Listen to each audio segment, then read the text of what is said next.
The Whisperer in Darkness. By H. P. Lovecraft. Chapter 1. Bear in mind closely that I did not see any actual visual horror at the end. To say that a mental shock was the cause of what I inferred, that last straw which sent me racing out of the lonely Akeley farmhouse and through the wild domed hills of Vermont in a commandeered motor at night, is to ignore the plainest facts of my final experience. Notwithstanding the deep things I saw and heard, and the admitted vividness the impression produced on me by these things, I cannot prove even now whether I was right or wrong in my hideous inference. For after all, Akeley's disappearance establishes nothing. People found nothing amiss in his house despite the bullet marks on the outside and inside. It was just as though he had walked out casually for a ramble in the hills and failed to return. There was not even a sign that a guest had been there, or that those horrible cylinders and machines had been stored in the study. That he had mortally feared the crowded green hills and endless trickle of brooks among which he had been born and reared, means nothing at all either, for thousands are subject to just such morbid fears. Eccentricity, moreover, could easily account for his strange acts and apprehensions toward the last. The whole matter began, so far as I am concerned, with the historic and unprecedented Vermont floods of November 3, 1927. I was then, as now, an instructor of literature at Miskatonic University in Arkham, Massachusetts, and an enthusiastic amateur student of New England folklore. Shortly after the flood, amidst the varied reports of hardship, suffering, and organized relief which filled the press, there appeared certain odd stories of things found floating in some of the swollen rivers. So that many of my friends embarked on curious discussions and appealed to me to shed what light I could on the subject. I felt flattered at having my folklore study taken so seriously, and did what I could to belittle the wild, vague tales which seemed so clearly an outgrowth of old rustic superstitions. It amused me to find several persons of education who insisted that some stratum of obscure, distorted fact might underlie the rumors. The tales thus brought to my notice came mostly through newspaper cuttings. Though one yarn had an oral source and was repeated to a friend of mine in a letter from his mother in Hardwick, Vermont. The type of thing described was essentially the same in all cases, though there seemed to be three separate instances involved, one connected with the Winooski River near Montpelier, another attached to the West River in Windham County beyond Newfane, and a third centering in the Passumpsic in Caledonia County above Lyndonville. Of course, many of the stray items mentioned other instances, but on analysis they all seemed to boil down to these three. In each case country folk reported seeing one or more very bizarre and disturbing objects in the surging waters that poured down from the unfrequented hills, and there was a widespread tendency to connect these sights with a primitive, half-forgotten cycle of whispered legend which old people resurrected for the occasion. What people thought they saw were organic shapes not quite like any they had ever seen before. Naturally, there were many human bodies washed along by the streams in that tragic period. But those who described these strange shapes felt quite sure that they were not human, despite some superficial resemblances in size and general outline. Nor, said the witnesses, could they have been any kind of animal known to Vermont. They were pinkish things about 5 feet long, with crustaceous bodies bearing vast pairs of dorsal fins or membranous wings and several sets of articulated limbs, and with a sort of convoluted ellipsoid, covered with multitudes of very short antennae, where a head would ordinarily be. It was really remarkable how closely the reports from different sources tended to coincide. Though the wonder was lessened by the fact that the old legends, shared at one time throughout the hill country, furnished a morbidly vivid picture which might well have colored the imaginations of all the witnesses concerned.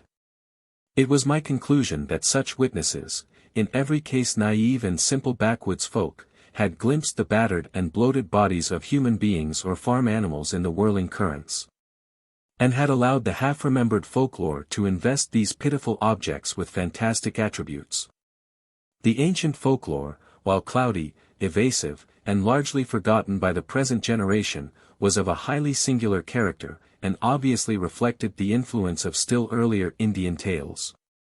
I knew it well, though I had never been in Vermont, through the exceedingly rare monograph of Eli Davenport, which embraces material orally obtained prior to 1839 among the oldest people of the state.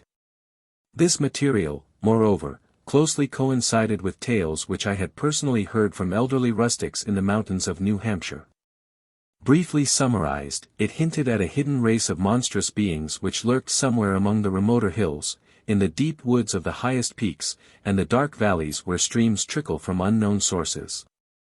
These beings were seldom glimpsed, but evidences of their presence were reported by those who had ventured farther than usual up the slopes of certain mountains or into certain deep, steep-sided gorges that even the wolves shunned.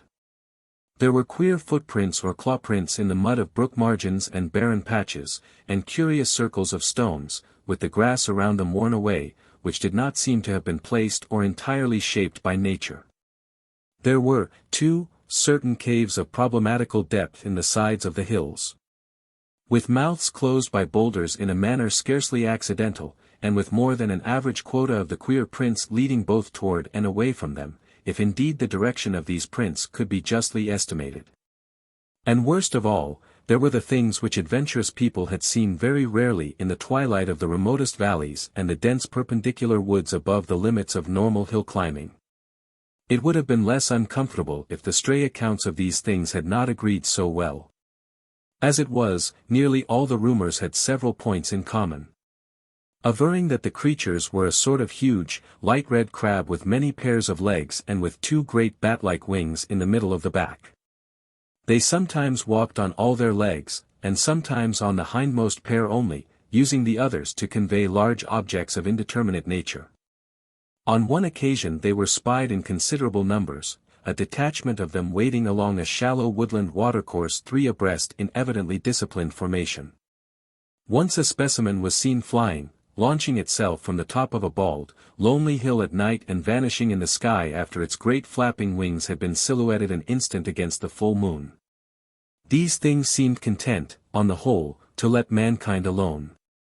Though they were at times held responsible for the disappearance of venturesome individuals, especially persons who built houses too close to certain valleys or too high up on certain mountains.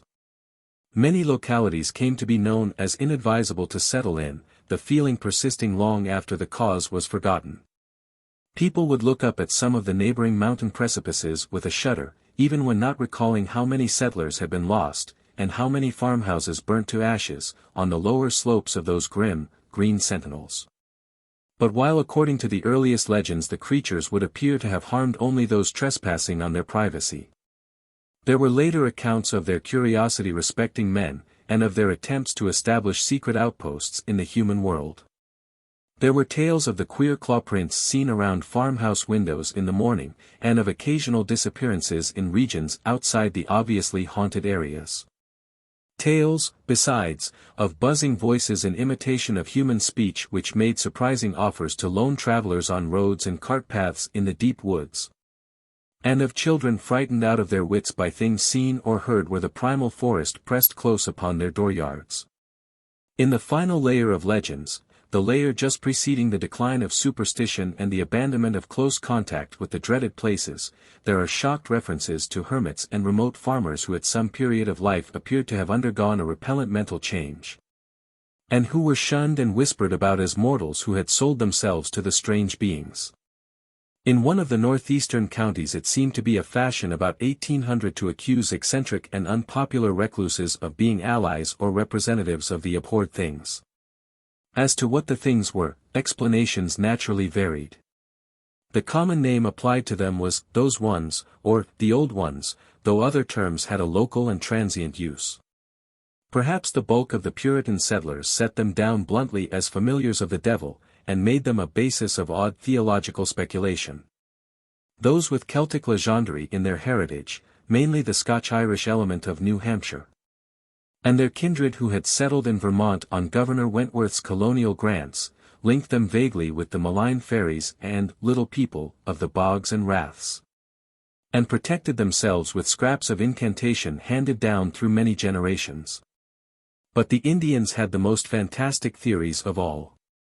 While different tribal legends differed, there was a marked consensus of belief in certain vital particulars, it being unanimously agreed that the creatures were not native to this earth.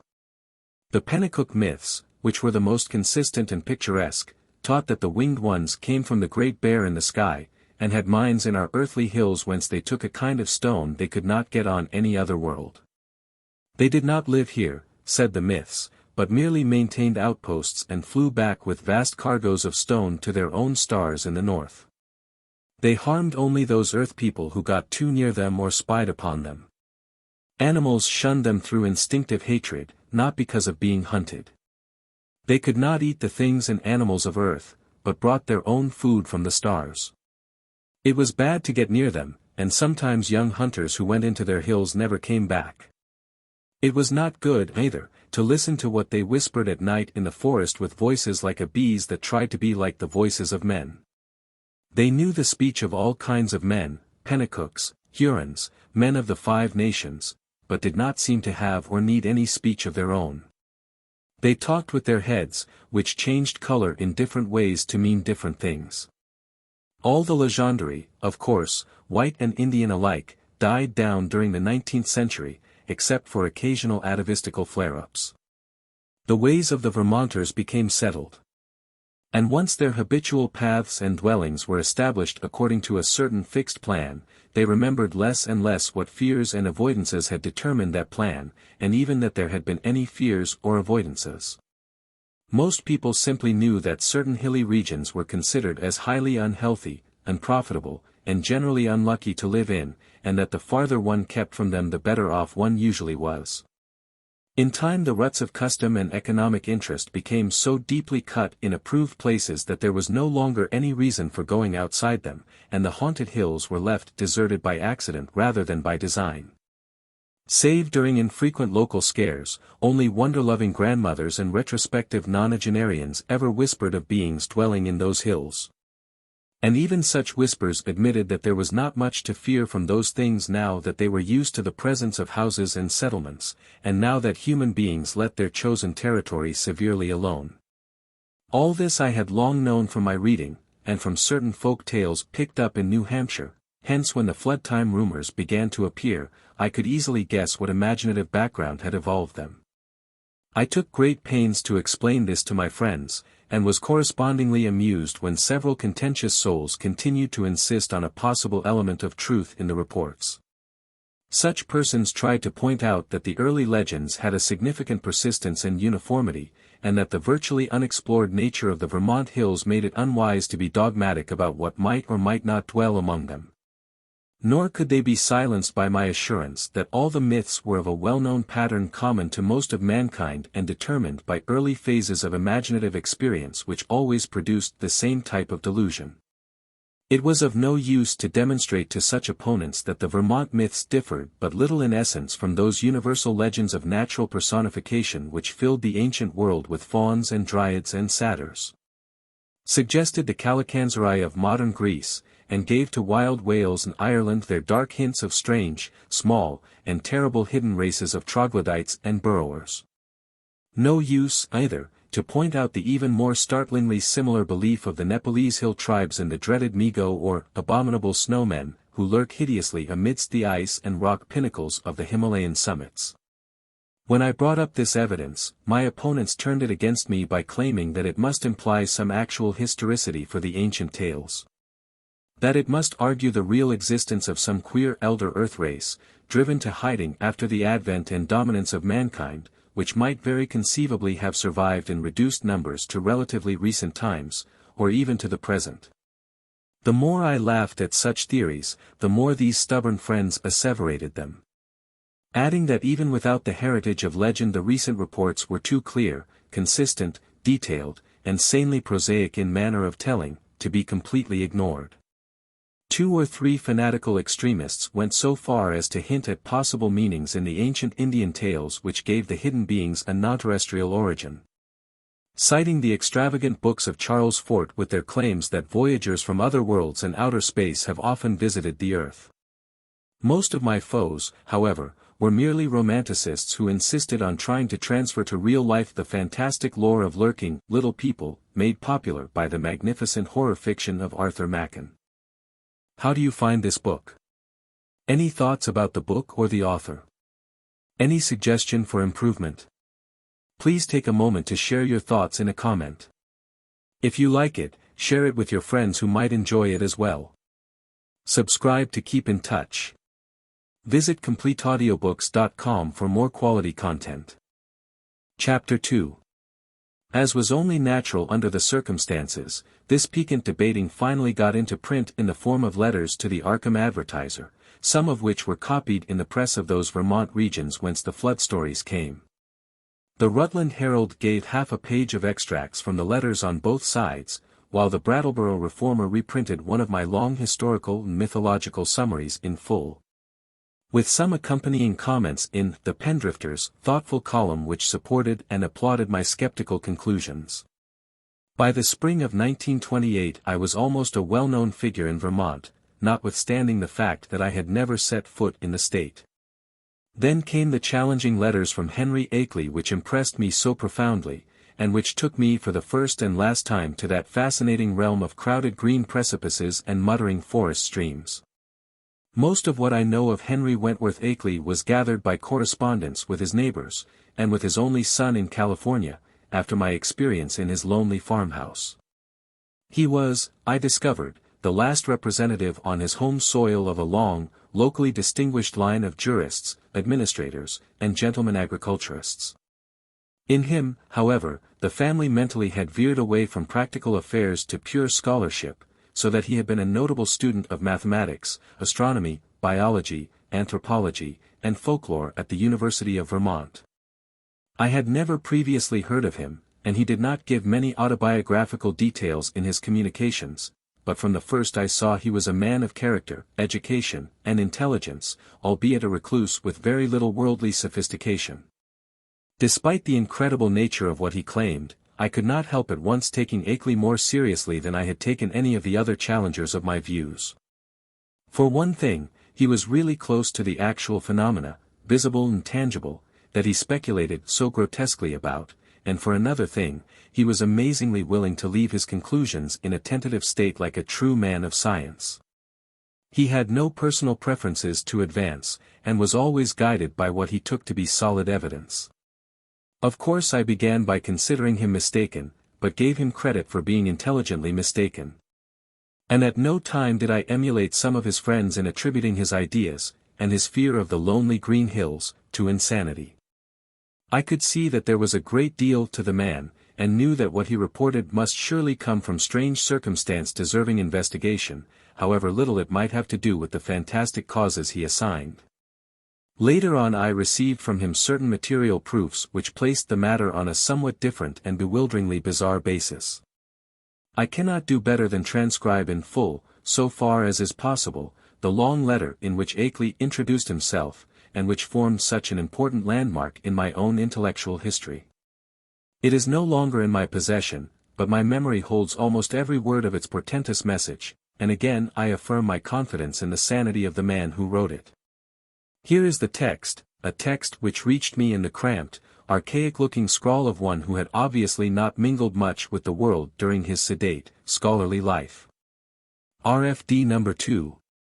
Townshend, Wyndham Company, Vermont. May 5, 1928. Albert N. Wilmarth, Esq. 118, Saltonstall Street. Arkham, Mass. My dear Sir, I have read with great interest the Brattleboro Reformer's reprint, April 23, 28, of your letter on the recent stories of strange bodies seen floating in our flooded streams last fall, and on the curious folklore they so well agree with. It is easy to see why an outlander would take the position you take, and even why Pendrifter agrees with you. That is the attitude generally taken by educated persons both in and out of Vermont, and was my own attitude as a young man. I am now 57, before my studies, both general and in Davenport's book, led me to do some exploring in parts of the hills hereabouts not usually visited. I was directed towards such studies by the queer old tales I used to hear from elderly farmers of the more ignorant sort, but now I wish I had let the whole matter alone. I might say, with all proper modesty, that the subject of anthropology and folklore is by no means strange to me. I took a good deal of it at college, and am familiar with most of the standard authorities such as Tyler, Lubbock, Fraser, Cataphages, Murray, Osborne, Keith, Boole, G. Elliott Smith, and so on. It is no news to me that tales of hidden races are as old as all mankind.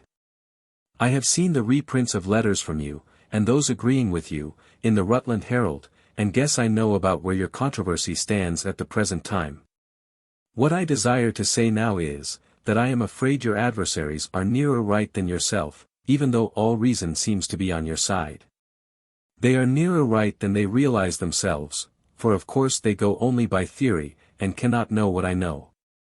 If I knew as little of the matter as they, I would feel justified in believing as they do. I would be wholly on your side. You can see that I am having a hard time getting to the point, probably because I really dread getting to the point. But the upshot of the matter is that I have certain evidence that monstrous things do indeed live in the woods on the high hills which nobody visits. I have not seen any of the things floating in the rivers, as reported, but I have seen things like them under circumstances I dread to repeat. I have seen footprints, and of late have seen them nearer my own home. I live in the old Akeley place south of Townshend village, on the side of Dark Mountain, than I dare tell you now. And I have overheard voices in the woods at certain points that I will not even begin to describe on paper.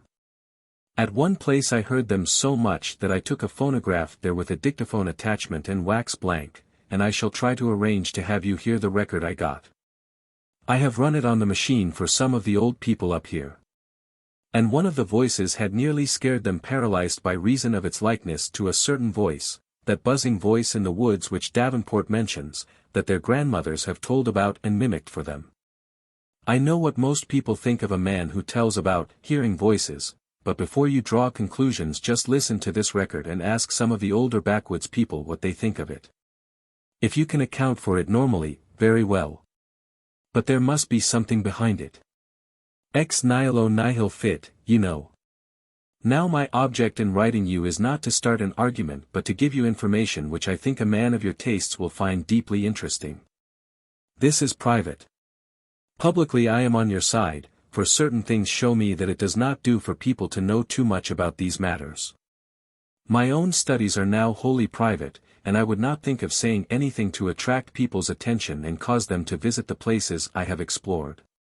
It is true, terribly true, that there are non-human creatures watching us all the time. With spies among us gathering information. It is from a wretched man who, if he was sane, as I think he was one of those spies, that I got a large part of my clues to the matter. He later killed himself, but I have reason to think there are others now.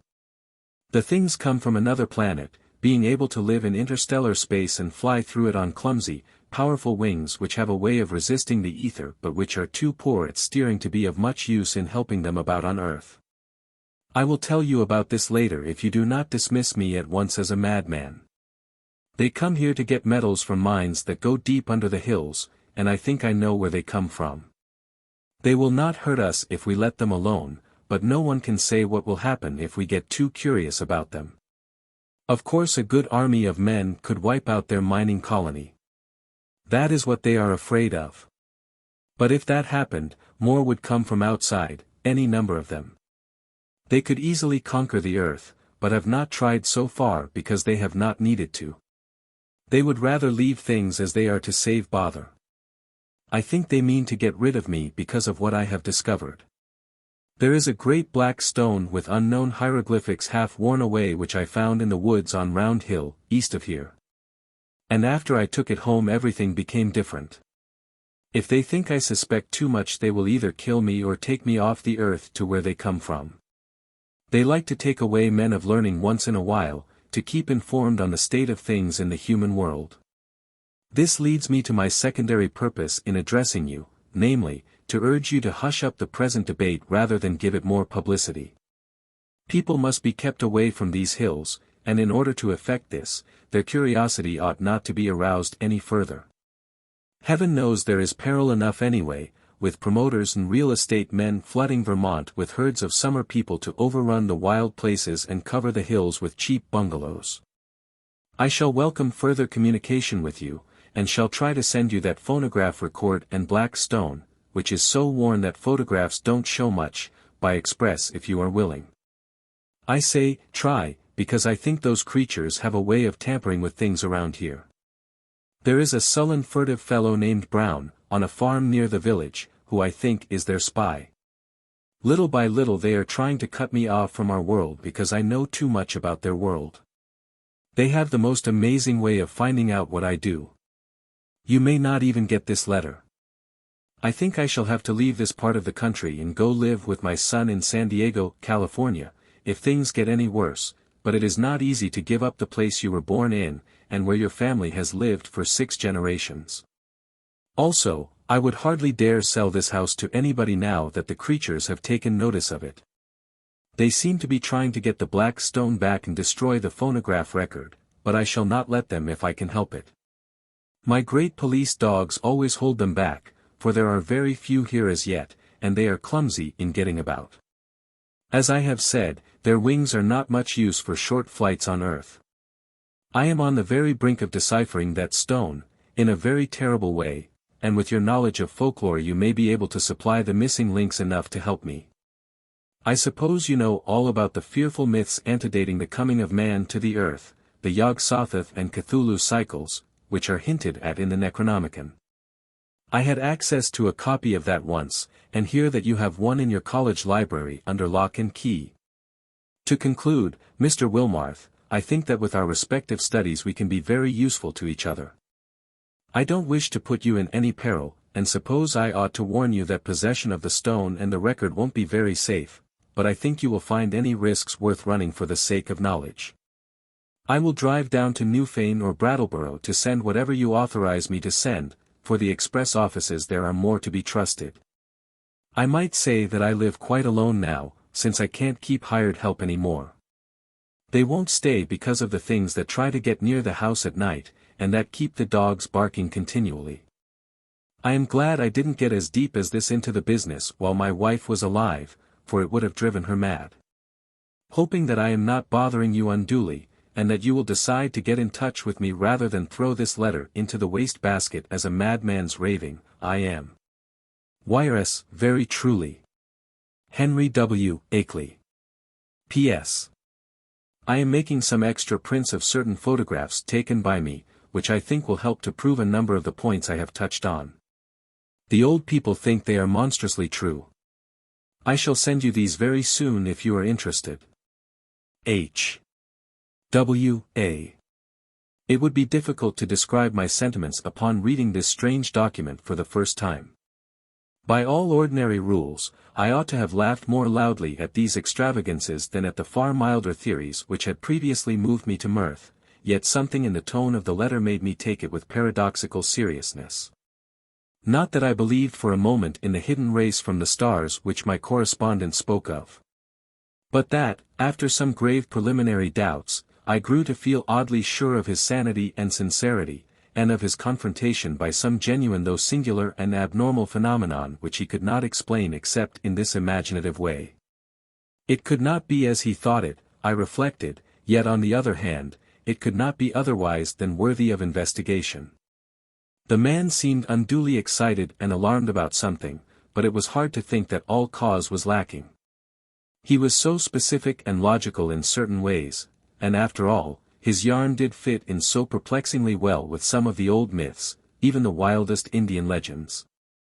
That he had really overheard disturbing voices in the hills, and had really found the black stone he spoke about, was wholly possible despite the crazy inferences he had made, inferences probably suggested by the man who had claimed to be a spy of the outer beings and had later killed himself.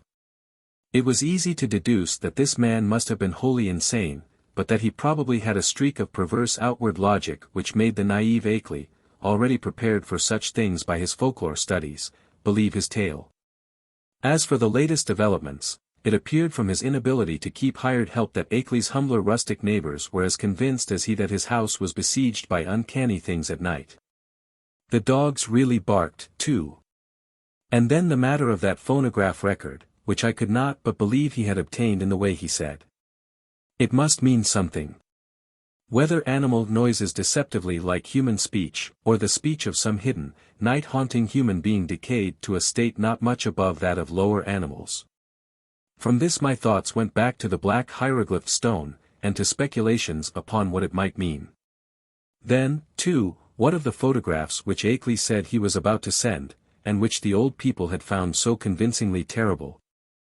As I reread the cramped handwriting I felt as never before that my credulous opponents might have more on their side than I had conceded. After all, there might be some queer and perhaps hereditarily misshapen outcasts in those shunned hills, even though no such race of star-born monsters as folklore claimed. And if there were, then the presence of strange bodies in the flooded streams would not be wholly beyond belief. Was it too presumptuous to suppose that both the old legends and the recent reports had this much of reality behind them? But even as I harbored these doubts I felt ashamed that so fantastic a piece of bizarrerie as Henry Akeley's wild letter had brought them up. In the end I answered Akeley's letter, adopting a tone of friendly interest and soliciting further particulars. His reply came almost by return mail, and contained, true to promise, a number of Kodak views of scenes and objects illustrating what he had to tell. Glancing at these pictures as I took them from the envelope, I felt a curious sense of fright and nearness to forbidden things.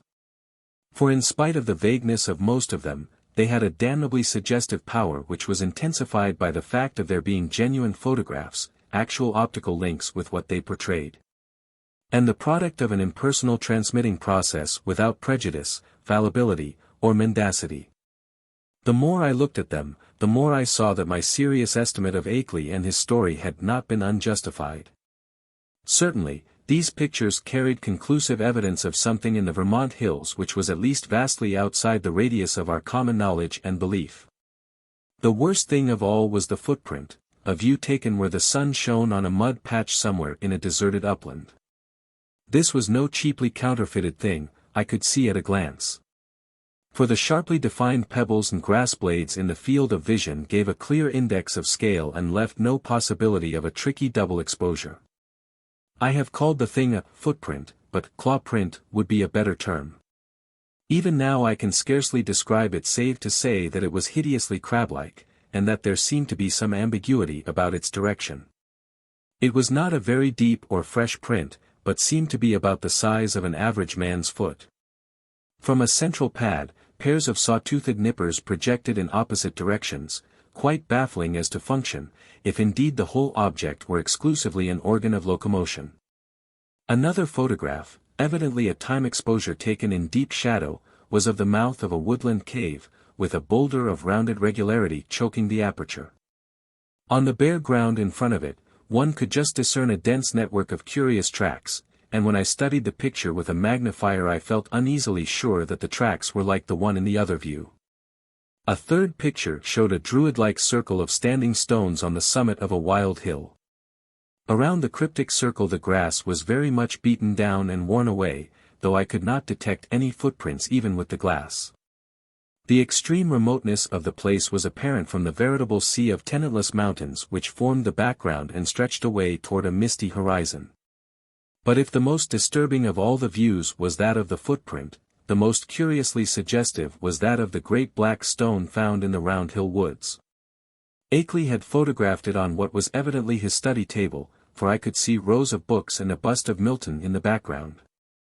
The thing, as nearly as one might guess, had faced the camera vertically with a somewhat irregularly curved surface of 1 by 2 feet. But to say anything definite about that surface, or about the general shape of the whole mass, almost defies the power of language. What outlandish geometrical principles had guided its cutting, for artificially cut it surely was, I could not even begin to guess, and never before had I seen anything which struck me as so strangely and unmistakably alien to this world. Of the hieroglyphics on the surface I could discern very few, but one or two that I did see gave rather a shock.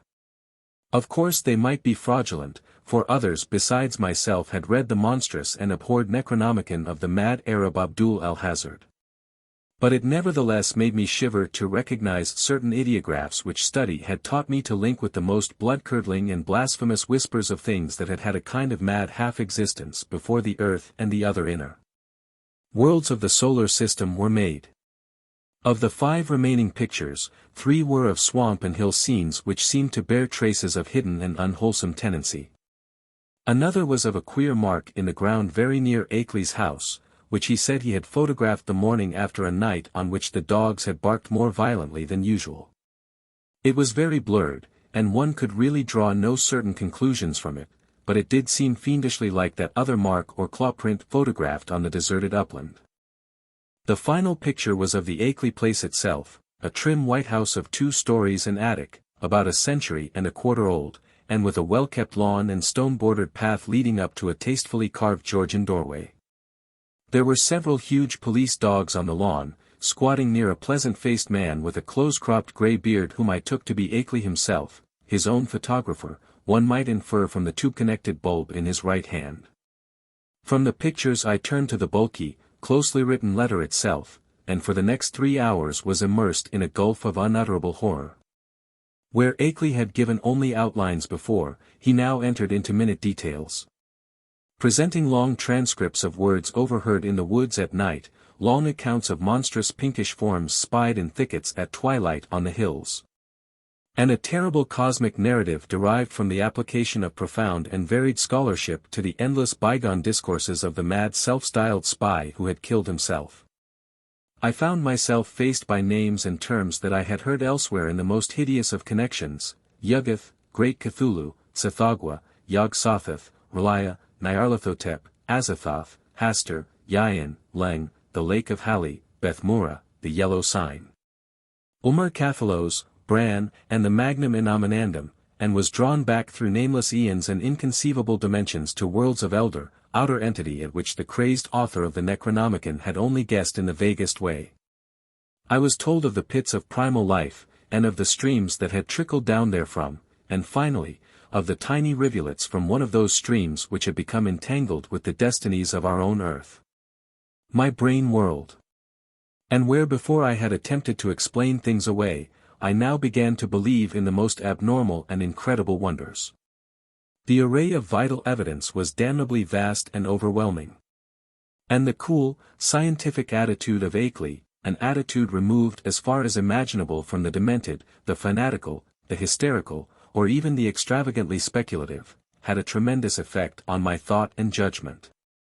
By the time I laid the frightful letter aside, I could understand the fears he had come to entertain, and was ready to do anything in my power to keep people away from those wild, haunted hills. Even now, when time has dulled the impression and made me half-question my own experience and horrible doubts, there are things in that letter of Akeley's which I would not quote, or even form into words on paper. I am almost glad that the letter and record and photographs are gone now, and I wish, for reasons I shall soon make clear, that the new planet beyond Neptune had not been discovered. With the reading of that letter my public debating about the Vermont horror permanently ended. Arguments from opponents remained unanswered or put off with promises, and eventually the controversy petered out into oblivion. During late May and June I was in constant correspondence with Akeley, though once in a while a letter would be lost, so that we would have to retrace our ground and perform considerable laborious copying. What we were trying to do, as a whole, was to compare notes in matters of obscure mythological scholarship and arrive at a clearer correlation of the Vermont horrors with the general body of primitive world legend.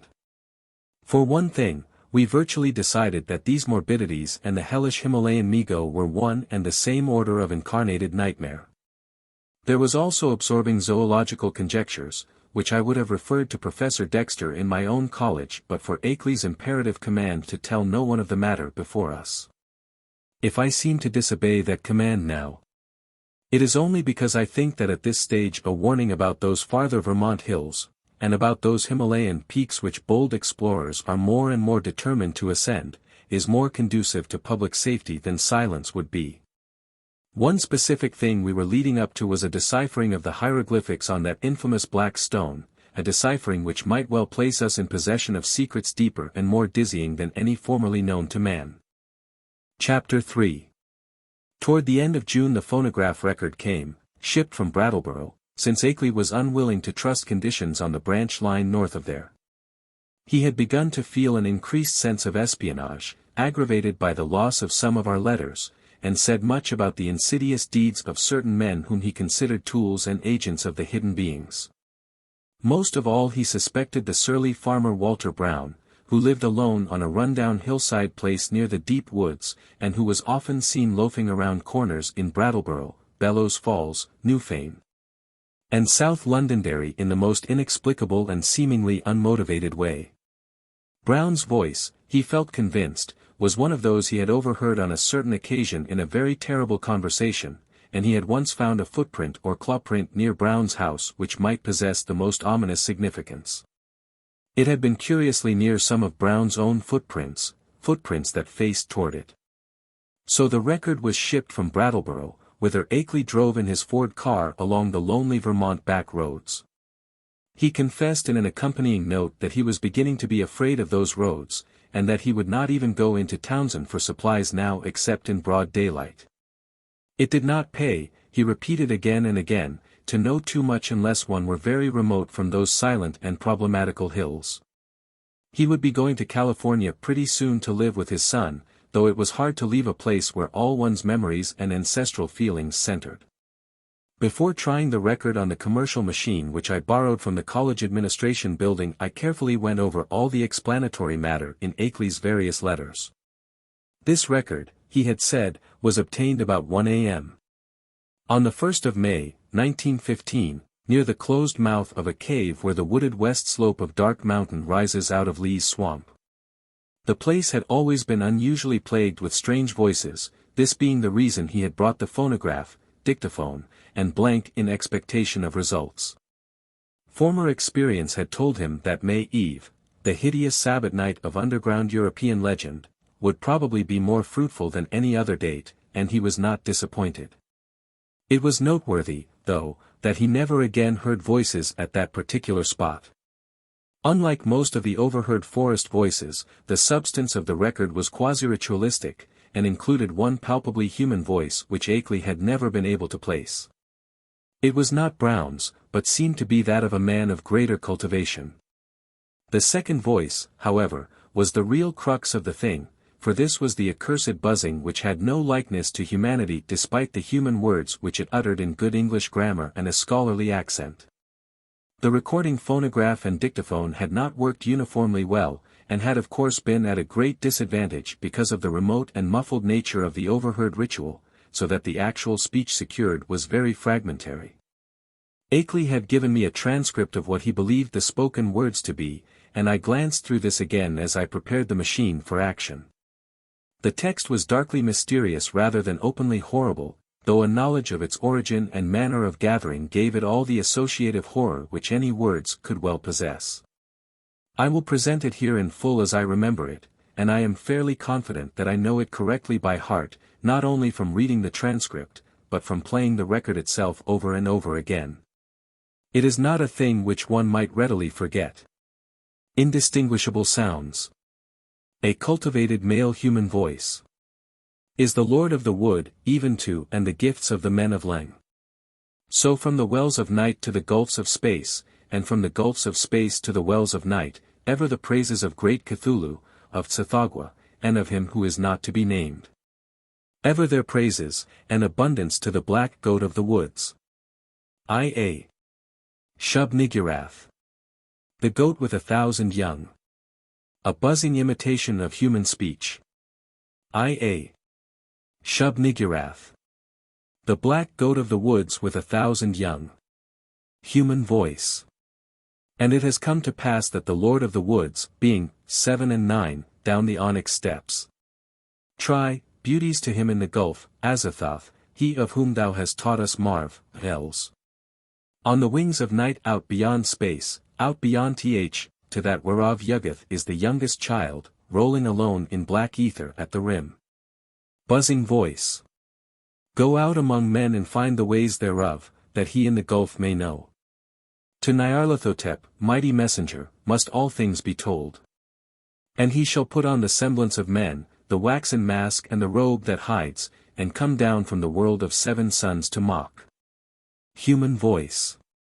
Nyarlathotep, great messenger, bringer of strange joy to Yuggoth through the void, father of the million favored ones, stalker among.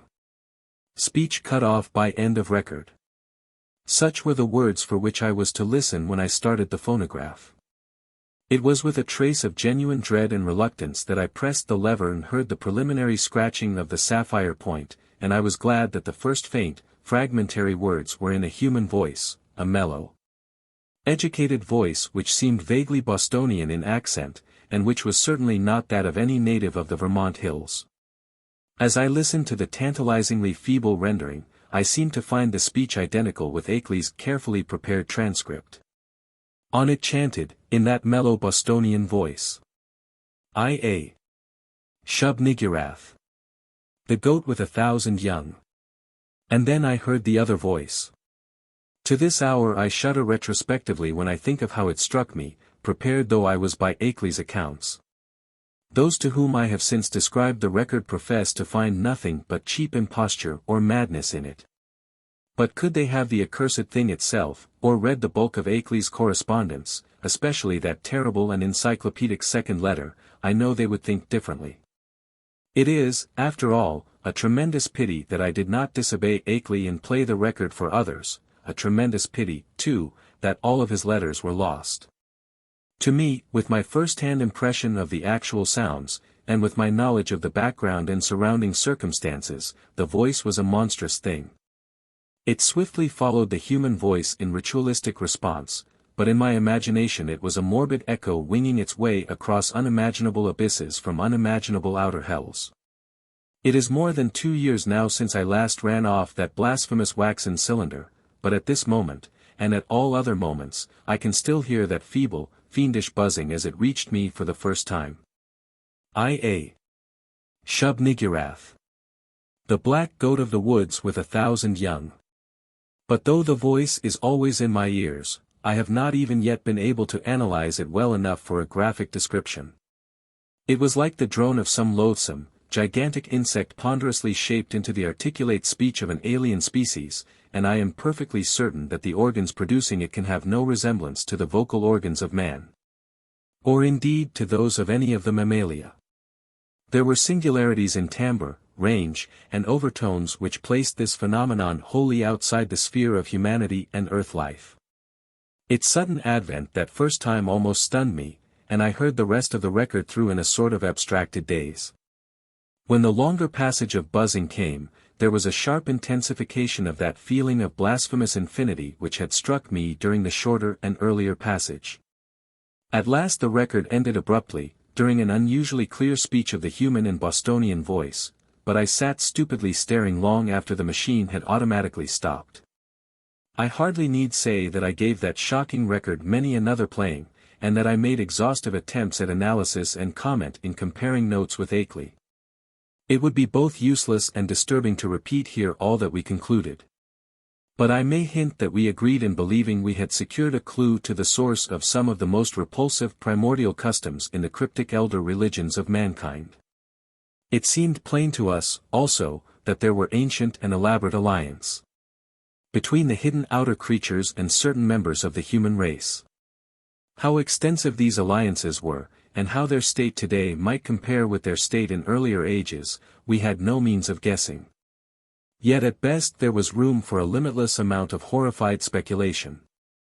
There seemed to be an awful, immemorial linkage in several definite stages betwixt man and nameless infinity. The blasphemies which appeared on Earth, it was hinted, came from the dark planet Yuggoth, at the rim of the solar system. But this was itself merely the populous outpost of a frightful interstellar race whose ultimate source must lie far outside even the Einsteinian spacetime continuum or greatest known cosmos. Meanwhile we continued to discuss the black stone and the best way of getting it to Arkham, Akeley deeming it inadvisable to have me visit him at the scene of his nightmare studies. For some reason or other, Akeley was afraid to trust the thing to any ordinary or expected transportation route. His final idea was to take it across country to Bellows Falls and ship it on the Boston and Maine system through Keene and Winchendon and Fitchburg. Even though this would necessitate his driving along somewhat lonelier and more forest-traversing hill roads than the main highway to Brattleboro. He said he had noticed a man around the express office at Brattleboro when he had sent the phonograph record, whose actions and expression had been far from reassuring. This man had seemed too anxious to talk with the clerks, and had taken the train on which the record was shipped. Akeley confessed that he had not felt strictly at ease about that record until he heard from me of its safe receipt. About this time, the second week in July, another letter of mine went astray, as I learned through an anxious communication from Akeley. After that he told me to address him no more at Townshend, but to send all mail in care of the general delivery at Brattleboro, whither he would make frequent trips either in his car or on the motor coach line which had lately replaced passenger service on the lagging branch railway. I could see that he was getting more and more anxious, for he went into much detail about the increased barking of the dogs on moonless nights, and about the fresh claw prints he sometimes found in the road and in the mud at the back of his farmyard when morning came. Once he told about a veritable army of prints drawn up in a line facing an equally thick and resolute line of dog tracks, and sent a loathsomely disturbing Kodak picture to prove it. That was after a night on which the dogs had outdone themselves in barking and howling. On the morning of Wednesday, July 18th, I received a telegram from Bellows Falls, in which Akeley said he was expressing the Black Stone over the B&M. On train number 5508, leaving Bellows Falls at 12:15 p.m., Standard Time, and due at the North Station in Boston at 4:12 p.m. It ought, I calculated, to get up to Arkham at least by the next noon. And accordingly I stayed in all Thursday morning to receive it. But noon came and went without its advent, and when I telephoned down to the express office I was informed that no shipment for me had arrived. My next act, performed amidst a growing alarm, was to give a long-distance call to the express agent at the Boston North Station, and I was scarcely surprised to learn that my consignment had not appeared. Train No. 5508 had pulled in only 35 minutes late on the day before, but had contained no box addressed to me. The agent promised, however, to institute a searching inquiry, and I ended the day by sending Akeley a night letter outlining the situation. With commendable promptness a report came from the Boston office on the following afternoon, the agent telephoning as soon as he learned the facts. It seemed that the railway express clerk on No. 5508 had been able to recall an incident which might have much bearing on my loss, an argument with a very curious-voiced man, lean, sandy, and rustic-looking, when the train was waiting at Keene, N.H., shortly after 1 o'clock Standard Time. The man, he said, was greatly excited about a heavy box which he claimed to expect, but which was neither on the train nor entered on the company's books. He had given the name of Stanley Adams, and had had such a queerly thick droning voice, that it made the clerk abnormally dizzy and sleepy to listen to him.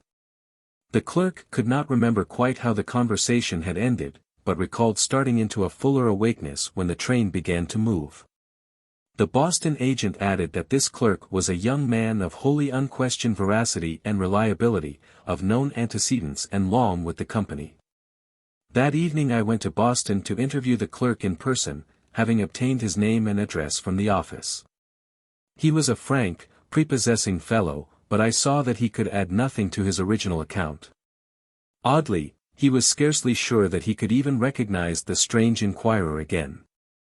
Realizing that he had no more to tell, I returned to Arkham and sat up till morning writing letters to Akeley, to the express company and to the police department and station agent in Keene. I felt that the strange-voiced man who had so queerly affected the clerk must have a pivotal place in the ominous business, and hoped that Keene station employees and telegraph office records might tell something about him and about how he happened to make his inquiry when and where he did. I must admit, however, that all my investigations came to nothing. The queer-voiced man had indeed been noticed around the Keene station in the early afternoon of July 18th, and one lounger seemed to couple him vaguely with a heavy box. But he was altogether unknown, and had not been seen before or since. He had not visited the telegraph office or received any message so far as could be learned, nor had any message which might justly be considered a notice of the Black Stone's presence on number 5508 come through the office for anyone. Naturally Akeley joined with me in conducting these inquiries, and even made a personal trip to Keene to question the people around the station, but his attitude toward the matter was more fatalistic than mine. He seemed to find the loss of the box a portentous and menacing fulfillment of inevitable tendencies, and had no real hope at all of its recovery. He spoke of the undoubted telepathic and hypnotic powers of the hill creatures and their agents, and in one letter hinted that he did not believe the stone was on this earth any longer. For my part, I was duly enraged, for I had felt there was at least a chance of learning profound and astonishing things from the old, blurred hieroglyphs. The matter would have rankled bitterly in my mind had not Akeley's immediately subsequent letters brought up a new phase of the whole horrible hill problem which at once seized all my attention. Chapter 4. The unknown things, Akeley wrote in a script grown pitifully tremulous, had begun to close in on him with a wholly new degree of determination. The nocturnal barking of the dogs whenever the moon was dim or absent was hideous now, and there had been attempts to molest him on the lonely roads he had to traverse by day. On the 2nd of August, while bound for the village in his car, he had found a tree trunk laid in his path at a point where the highway ran through a deep patch of woods. While the savage barking of the two great dogs he had with him told all too well of the things which must have been lurking near. What would have happened had the dogs not been there, he did not dare guess, but he never went out now without at least two of his faithful and powerful pack. Other road experiences had occurred on August 5th and 6th. A shot grazing his car on one occasion, and the barking of the dogs telling of unholy woodland presences on the other. On August 15th I received a frantic letter which disturbed me greatly, and which made me wish Akeley could put aside his lonely reticence and call in the aid of the law. There had been frightful happening on the night of the 12/13th, bullets flying outside the farmhouse, and 3 of the 12 great dogs being found shot dead in the morning. There were myriads of claw prints in the road, with the human prints of Walter Brown among them. Akeley had started to telephone to Brattleboro for more dogs, but the wire had gone dead before he had a chance to say much. Later he went to Brattleboro in his car, and learned there that linemen had found the main cable neatly cut at a point where it ran through the deserted hills north of Newfane. But he was about to start home with 4 fine new dogs, and several cases of ammunition for his big game repeating rifle. The letter was written at the post office in Brattleboro, and came through to me without delay. My attitude toward the matter was by this time quickly slipping from a scientific to an alarmingly personal one. I was afraid for Akeley in his remote, lonely farmhouse, and half afraid for myself because of my now definite connection with the strange hill problem. The thing was reaching out so. Would it suck me in and engulf me? In replying to his letter I urged him to seek help, and hinted that I might take action myself if he did not. I spoke of visiting Vermont in person in spite of his wishes, and of helping him explain the situation to the proper authorities. In return, however, I received only a telegram from Bellows Falls which read thus: "Appreciate your position but can do nothing, take no action yourself for it could only harm both, wait for explanation. Henry Akeley." But the affair was steadily deepening. Upon my replying to the telegram I received a shaky note from Akeley with the astonishing news that he had not only never sent the wire, but had not received the letter from me to which it was an obvious reply.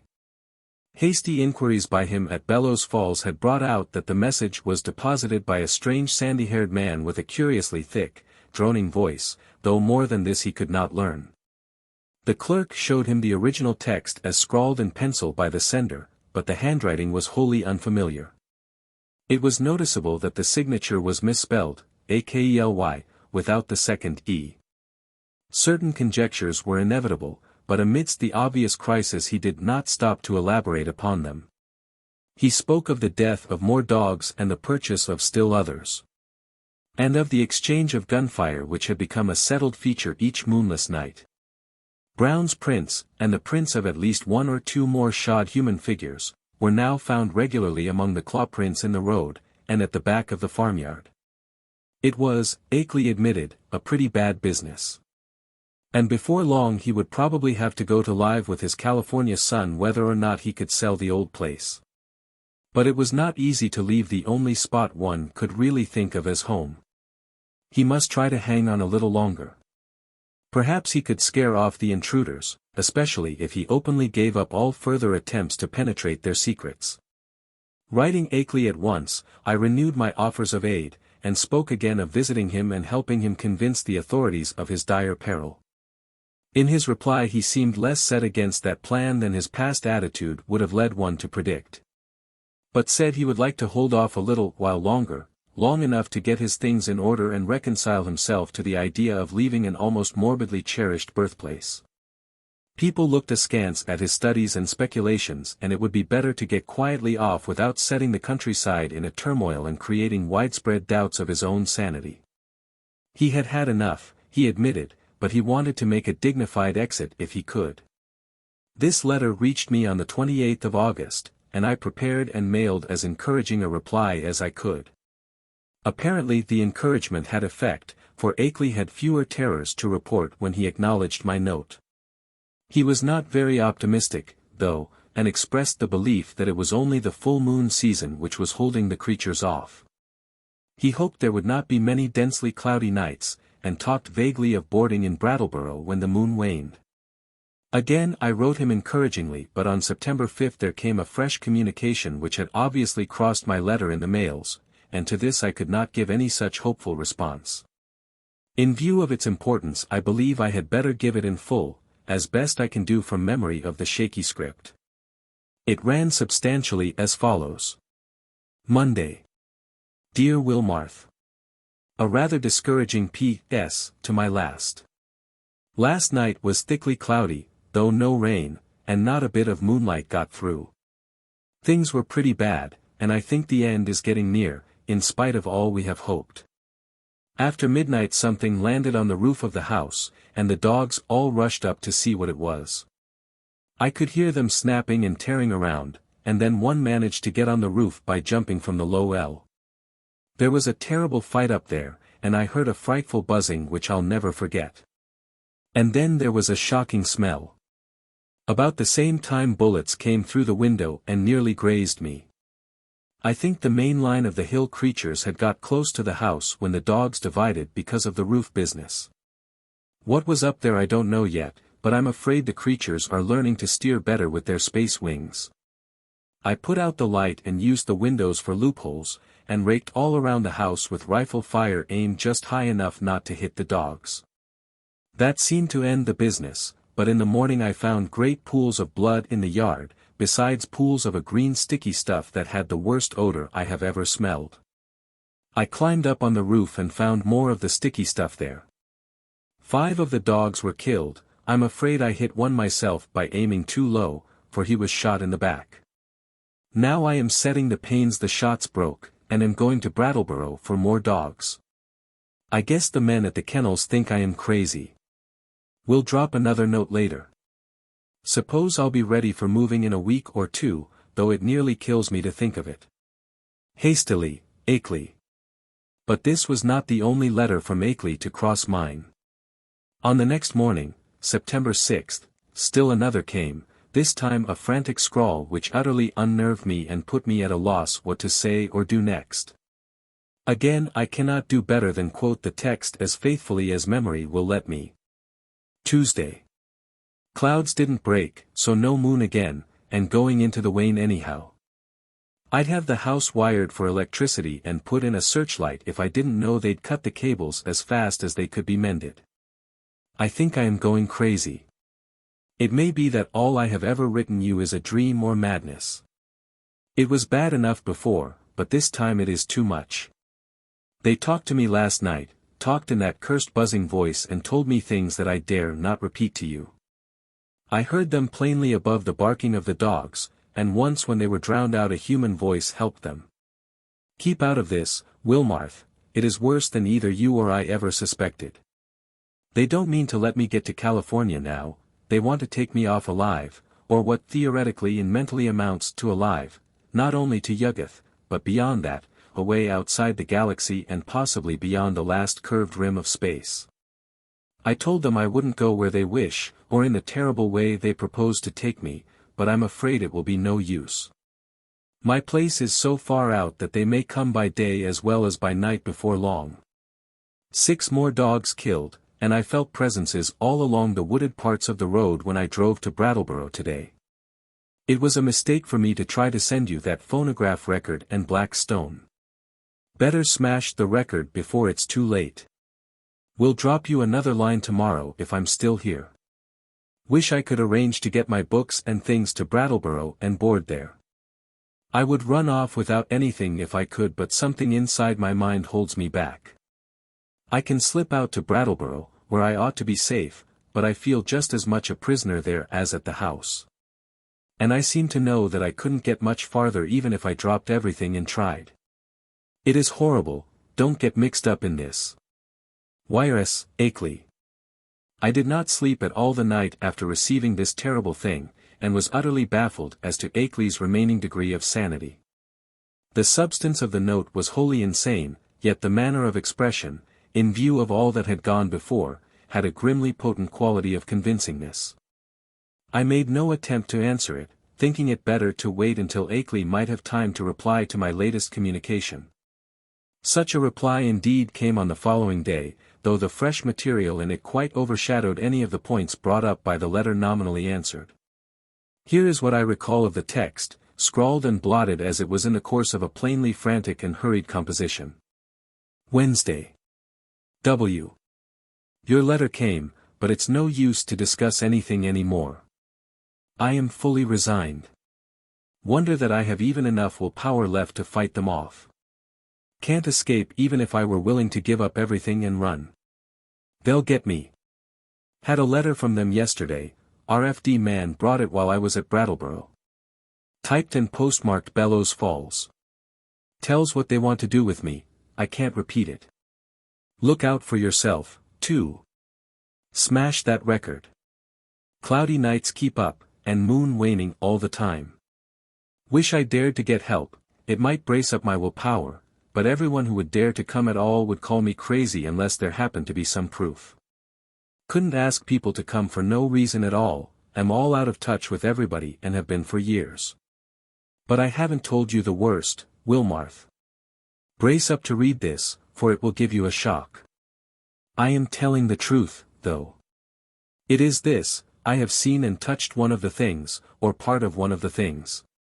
God, man, but it's awful. It was dead, of course.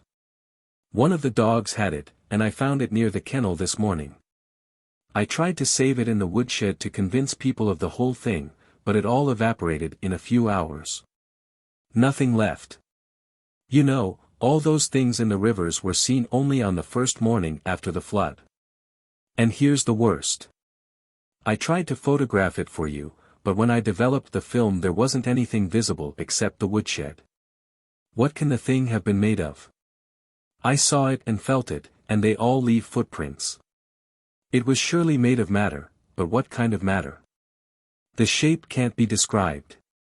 It was a great crab with a lot of pyramid fleshy rings or knots of thick, ropey stuff covered with feelers where a man's head would be. That green sticky stuff is its blood or juice. And there are more of them due on Earth any minute. Walter Brown is missing, hasn't been seen loafing around any of his usual corners in the villages hereabouts. I must have got him with one of my shots, though the creatures always seem to try to take their dead and wounded away. Got into town this afternoon without any trouble, but am afraid they're beginning to hold off because they're sure of me. Am writing this in Brattleboro P0. This may be goodbye, if it is, write my son George Goodenough Akeley, 176, Pleasant Street, San Diego, California, but don't come up here. Write the boy if you don't hear from me in a week, and watch the papers for news. I'm going to play my last 2 cards now, if I have the willpower left. First to try poison gas on the things, I've got the right chemicals and have fixed up masks for myself and the dogs, and then if that doesn't work, tell the sheriff. They can lock me in a madhouse if they want to, it'll be better than what the other creatures would do. Perhaps I can get them to pay attention to the prints around the house, they are faint, but I can find them every morning. Suppose, though, police would say I faked them somehow, for they all think I'm a queer character. Must try to have a state policeman spend a night here and see for himself, though it would be just like the creatures to learn about it and hold off that night. They cut my wires whenever I try to telephone in the night, the linemen think it is very queer, and may testify for me if they don't go and imagine I cut them myself. I haven't tried to keep them repaired for over a week now. I could get some of the ignorant people to testify for me about the reality of the horrors, but everybody laughs at what they say, and anyway, they have shunned my place for so long that they don't know any of the new events. You couldn't get one of those run-down farmers to come within a mile of my house for love or money. The mail carrier hears what they say and jokes me about it. God! If I only dared tell him how real it is. I think I'll try to get him to notice the prints, but he comes in the afternoon and they're usually about gone by that time. If I kept one by setting a box or pan over it, he'd think surely it was a fake or joke. Wish I hadn't gotten to be such a hermit, so folks don't drop around as they used to. I've never dared show the black stone or the Kodak pictures, or play that record, to anybody but the ignorant people. The others would say I faked the whole business and do nothing but laugh. But I may yet try showing the pictures. They give those claw prints clearly, even if the things that made them can't be photographed. What a shame nobody else saw that thing this morning before it went to nothing. But I don't know as I care. After what I've been through, a madhouse is as good a place as any. The doctors can help me make up my mind to get away from this house, and that is all that will save me. Write my son George if you don't hear soon. Goodbye, smash that record, and don't mix up in this. Wentworth Akeley. This letter frankly plunged me into the blackest of terror. I did not know what to say in answer, but scratched off some incoherent words of advice and encouragement and sent them by registered mail. I recall urging Akeley to move to Brattleboro at once, and place himself under the protection of the authorities, adding that I would come to that town with the phonograph record and help convince the courts of his sanity. It was time, too, I think I wrote, to alarm the people generally against this thing in their midst. It will be observed that at this moment of stress my own belief in all Akeley had told and claimed was virtually complete. Though I did think his failure to get a picture of the dead monster was due not to any freak of nature but to some excited slip of his own. Chapter 5. Then, apparently crossing my incoherent note and reaching me Saturday afternoon, September 8th, came that curiously different and calming letter neatly typed on a new machine. That strange letter of reassurance and invitation which must have marked so prodigious a transition in the whole nightmare drama of the lonely hills. Again I will quote from memory, seeking for special reasons to preserve as much of the flavor of the style as I can. It was postmarked Bellows Falls, and the signature as well as the body of the letter was typed, as is frequent with beginners in typing. The text, though, was marvelously accurate for a tyro's work. And I concluded that Akeley must have used a machine at some previous period, perhaps in college.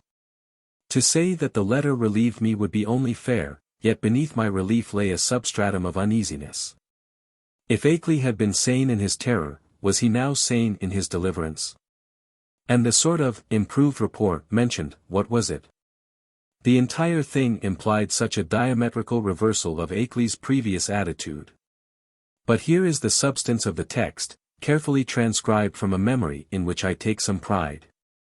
Townshend, Vermont. Thursday, September 6, 1928.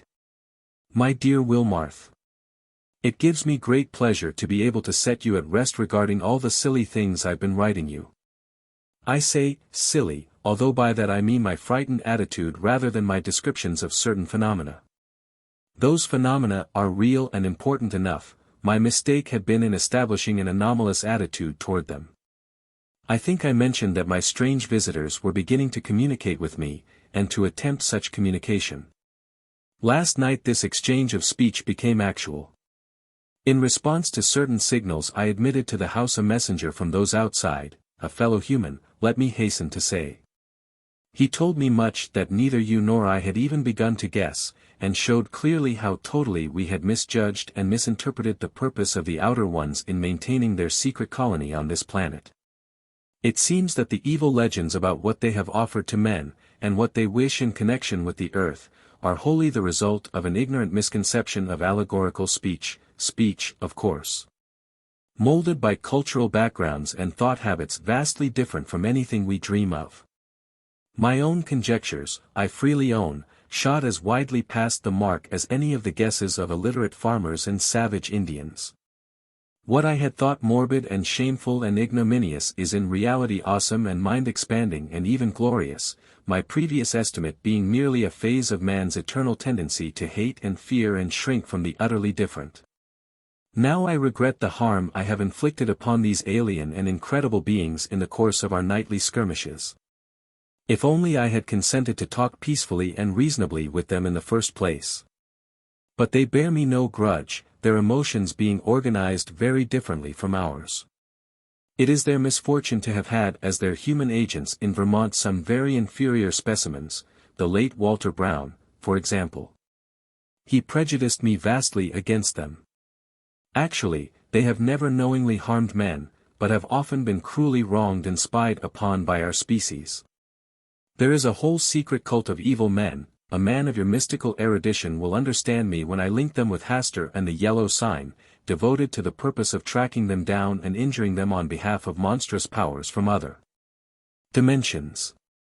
It is against these aggressors, not against normal humanity, that the drastic precautions of the Outer Ones are directed. Incidentally, I learned that many of our lost letters were stolen not by the Outer Ones but by the emissaries of this malign cult. All that the Outer Ones wish of man is peace and non-molestation and an increasing intellectual rapport. This latter is absolutely necessary now that our inventions and devices are expanding our knowledge and motions, and making it more and more impossible for the Outer Ones' necessary outposts to exist secretly on this planet. The alien beings desire to know mankind more fully, and to have a few of mankind's philosophic and scientific leaders know more about them. With such an exchange of knowledge all perils will pass, and a satisfactory modus vivendi be established. The very idea of any attempt to enslave or degrade mankind is ridiculous. As a beginning of this improved rapport, the Outer Ones have naturally chosen me, whose knowledge of them is already so considerable, as their primary interpreter on earth. Much was told me last night, facts of the most stupendous and vista-opening nature, and more will be subsequently communicated to me both orally and in writing. I shall not be called upon to make any trip outside just yet, though I shall probably wish to do so later on, employing special means and transcending everything which we have hitherto been accustomed to regard as human experience. My house will be besieged no longer. Everything has reverted to normal, and the dogs will have no further occupation. In place of terror I have been given a rich boon of knowledge and intellectual adventure which few other mortals have ever shared. The outer beings are perhaps the most marvelous organic things in or beyond all space and time, members of a cosmos-wide race of which all other life forms are merely degenerate variants. They are more vegetable than animal, if these terms can be applied to the sort of matter composing them, and have a somewhat fungoid structure. Though the presence of a chlorophyll-like substance and a very singular nutritive system differentiate them altogether from true cormophytic fungi. Indeed, the type is composed of a form of matter totally alien to our part of space, with electrons having a wholly different vibration rate. That is why the beings cannot be photographed on the ordinary camera films and plates of our known universe, even though our eyes can see them. With proper knowledge, however, any good chemist could make a photographic emulsion which would record their images. The genus is unique in its ability to traverse the heatless and airless interstellar void in full corporeal form, and some of its variants cannot do this without mechanical aid or curious surgical transpositions. Only a few species have the ether-resisting wings characteristic of the Vermont variety. Those inhabiting certain remote peaks in the Old World were brought in other ways. Their external resemblance to animal life, and to the sort of structure we understand as material, is a matter of parallel evolution rather than of close kinship. Their brain capacity exceeds that of any other surviving life form, although the winged types of our hill country are by no means the most highly developed. Telepathy is their usual means of discourse, though we have rudimentary vocal organs which, after a slight operation, for surgery is an incredibly expert and everyday thing among them, can roughly duplicate the speech of such types of organism as still use speech. Their main immediate abode is a still undiscovered and almost lightless planet at the very edge of our solar system, beyond Neptune, and the ninth in distance from the Sun. It is, as we have inferred, the object mystically hinted at as Yuggoth in certain ancient and forbidden writings, and it will soon be the scene of a strange focusing of thought upon our world in an effort to facilitate mental rapport. I would not be surprised if astronomers become sufficiently sensitive to these thought currents to discover Yuggoth when the outer ones wish them to do so. But Yuggoth, of course, is only the stepping stone. The main body of the beings inhabit strangely organized abysses wholly beyond the utmost reach of any human imagination. The spacetime globule which we recognize as the totality of all cosmic entity is only an atom in the genuine infinity which is theirs. And as much of this infinity as any human brain can hold is eventually to be opened up to me, as it has been to not more than 50 other men since the human race has existed. You will probably call this raving at first, Wilmarth, but in time you will appreciate the titanic opportunity one have stumbled upon. I want you to share as much of it as is possible, and to that end must tell you thousands of things that won't go on paper. In the past I have warned you not to come to see me. Now that all is safe, I take pleasure in rescinding that warning and inviting you. Can't you make a trip up here before your college term opens? It would be marvelously delightful if you could. Bring along the phonograph record and all my letters to you as consultative data, we shall need them in piecing together the whole tremendous story. You might bring the Kodak prints, too, since I seem to have mislaid the negatives and my own prints in all this recent excitement. But what a wealth of facts I have to add to all this groping and tentative material, and what a stupendous device I have to supplement my additions.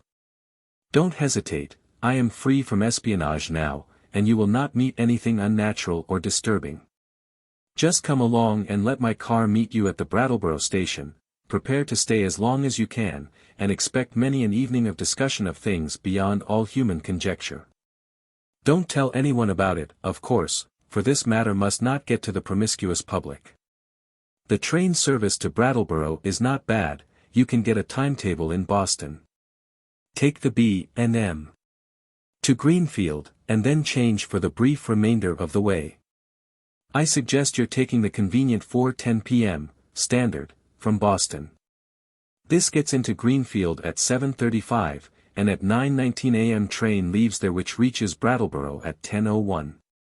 That is weekdays. Let me know the date and I'll have my car on hand at the station. Pardon this typed letter, but my handwriting has grown shaky of late, as you know, and I don't feel equal to long stretches of script. I got this new Corona in Brattleboro yesterday, it seems to work very well. Awaiting word, and hoping to see you shortly with the phonograph record and all my letters, and the Kodak prints. I am yours in anticipation. Henry W. Akeley. To Albert N. Wilmarth, Esq. Miskatonic University. Arkham, Mass. The complexity of my emotions upon reading, rereading, and pondering over this strange and unlooked-for letter is past adequate description. I have said that I was at once relieved and made uneasy, but this expresses only crudely the overtones of diverse and largely subconscious feelings which comprised both the relief and the uneasiness. To begin with, the thing was so antipodally at variance with the whole chain of horrors preceding it, the change of mood from stark terror to cool complacency and even exultation was so unheralded, lightning-like, and complete. I could scarcely believe that a single day could so alter the psychological perspective of one who had written that final frenzied bulletin of Wednesday, no matter what relieving disclosures that day might have brought. At certain moments a sense of conflicting unrealities made me wonder whether this whole distantly reported drama of fantastic forces were not a kind of half-illusory dream created largely within my own mind. Then I thought of the phonograph record and gave way to still greater bewilderment. The letter seemed so unlike anything which could have been expected. As I analyzed my impression, I saw that it consisted of two distinct phases. First, granting that Akeley had been sane before and was still sane, the indicated change in the situation itself was so swift and unthinkable. And secondly, the change in Akeley's own manner, attitude, and language was so vastly beyond the normal or the predictable. The man's whole personality seemed to have undergone an insidious mutation, mutation so deep that one could scarcely reconcile his two aspects with the supposition that both represented equal sanity. Word choice, spelling, all were subtly different. And with my academic sensitiveness to prose style, I could trace profound divergences in his commonest reactions and rhythm responses. Certainly, the emotional cataclysm or revelation which could produce so radical an overturn must be an extreme one indeed. Yet in another way the letter seemed quite characteristic of Akeley. The same old passion for infinity, the same old scholarly inquisitiveness. I could not a moment, or more than a moment, credit the idea of spuriousness or malign substitution. Did not the invitation, the willingness to have me test the truth of the letter in person, prove its genuineness? I did not retire Saturday night, but sat up thinking of the shadows and marvels behind the letter I had received. My mind, aching from the quick succession of monstrous conceptions it had been forced to confront during the last 4 months, worked upon this startling new material in a cycle of doubt and acceptance which repeated most of the steps experienced in facing the earlier wonders. Till long before dawn a burning interest and curiosity had begun to replace the original storm of perplexity and uneasiness. Mad or sane, metamorphosed or merely relieved, the chances were that Akeley had actually encountered some stupendous change of perspective in his hazardous research. Some change at once diminishing his danger, real or fancied, and opening dizzy new vistas of cosmic and superhuman knowledge. My own zeal for the unknown flared up to meet his, and I felt myself touched by the contagion of the morbid barrier breaking. To shake off the maddening and wearying limitations of time and space and natural law, to be linked with the vast outside, to come close to the night and abysmal secrets of the infinite and the ultimate, surely such a thing was worth the risk of one's life, soul, and sanity. And Akeley had said there was no longer any peril, he had invited me to visit him instead of warning me away as before. I tingled at the thought of what he might now have to tell me. There was an almost paralyzing fascination in the thought of sitting in that lonely and lately beleaguered farmhouse with a man who had talked with actual emissaries from outer space. Sitting there with the terrible record and the pile of letters in which Akeley had summarized his earlier conclusions. So late Sunday morning I telegraphed Akeley that I would meet him in Brattleboro on the following Wednesday, September 12th, if that date were convenient for him. In only one respect did I depart from his suggestions, and that concerned the choice of a train. Frankly, I did not feel like arriving in that haunted Vermont region late at night. So instead of accepting the train he chose I telephoned the station and devised another arrangement. By rising early and taking the 8:07 a.m. Standard, into Boston, I could catch the 9:25 for Greenfield, arriving there at 12:22 noon. This connected exactly with a train reaching Brattleboro at 1:08 p.m., a much more comfortable hour than 10:01 for meeting Akeley and riding with him into the close-packed, secret-guarding hills. I mentioned this choice in my telegram, and was glad to learn in the reply which came toward evening that it had met with my prospective host's endorsement. His wire ran thus. Arrangement satisfactory, will meet 1:08 train Wednesday, don't forget record and letters and prints, keep destination quiet, expect great revelations. Akeley. Receipt of this message in direct response to one sent to Akeley, and necessarily delivered to his house from the Townshend station either by official messenger or by a restored telephone service, removed any lingering subconscious doubts I may have had about the authorship of the perplexing letter. My relief was marked, indeed, it was greater than I could account for at the time, since all such doubts had been rather deeply buried. But I slept soundly and long that night, and was eagerly busy with preparations during the ensuing 2 days. Chapter 6. On Wednesday I started as agreed, taking with me a valise full of simple necessities and scientific data, including the hideous phonograph record, the Kodak prints, and the entire file of Akeley's correspondence. As requested, I had told no one where I was going, for I could see that the matter demanded utmost privacy, even allowing for its most favorable turns. The thought of actual mental contact with alien, outside entities was stupefying enough to my trained and somewhat prepared mind, and this being so, what might one think of its effect on the vast masses of uninformed laymen? I do not know whether dread or adventurous expectancy was uppermost in me as I changed trains at Boston and began the long westward run out of familiar regions into those I knew less thoroughly. Waltham, Concord, Ayr, Fitchburg, Gardner, Athol. My train reached Greenfield 7 minutes late, but the northbound connecting express had been held. Transferring in haste, I felt a curious breathlessness as the cars rumbled on through the early afternoon sunlight into territories I had always read of but had never before visited. I knew I was entering an altogether older-fashioned and more primitive New England than the mechanized, urbanized coastal and southern areas where all my life had been spent. An unspoiled, ancestral New England without the foreigners and factory smoke, billboards and concrete roads, of the sections which modernity has touched. There would be odd survivals of that continuous native life whose deep roots make it the one authentic outgrowth of the landscape, the continuous native life which keeps alive strange ancient memories, and fertilizes the soil for shadowy, marvelous, and seldom mentioned beliefs. Now and then I saw the blue Connecticut River gleaming in the sun, and after leaving Northfield we crossed it. Ahead loomed green and cryptical hills, and when the conductor came around I learned that I was at last in Vermont. He told me to set my watch back an hour, since the northern hill country will have no dealings with newfangled daylight time schemes. As I did so it seemed to me that I was likewise turning the calendar back a century.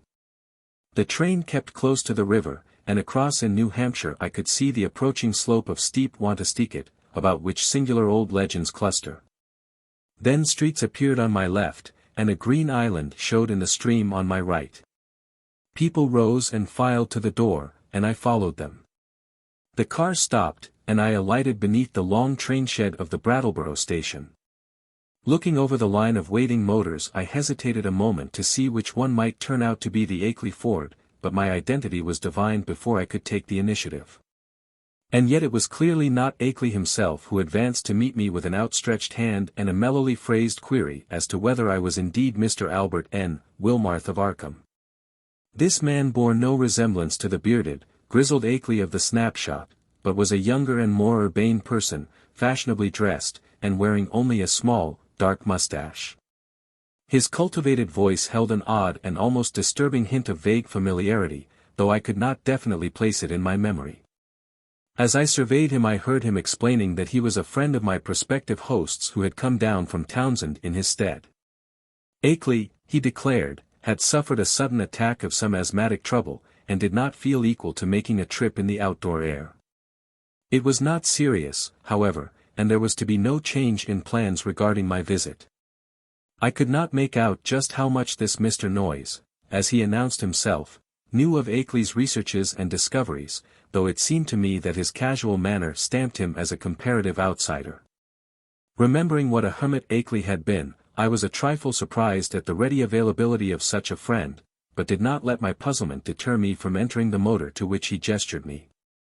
It was not the small ancient car I had expected from Akeley's descriptions, but a large and immaculate specimen of recent pattern, apparently Noyes's own, and bearing Massachusetts license plates with the amusing, sacred codfish device of that year. My guide, I concluded, must be a summer transient in the Townshend region. Noyes climbed into the car beside me and started it at once. I was glad that he did not overflow with conversation, for some peculiar atmospheric tensity made me feel disinclined to talk. The town seemed very attractive in the afternoon sunlight as we swept up an incline and turned to the right into the main street.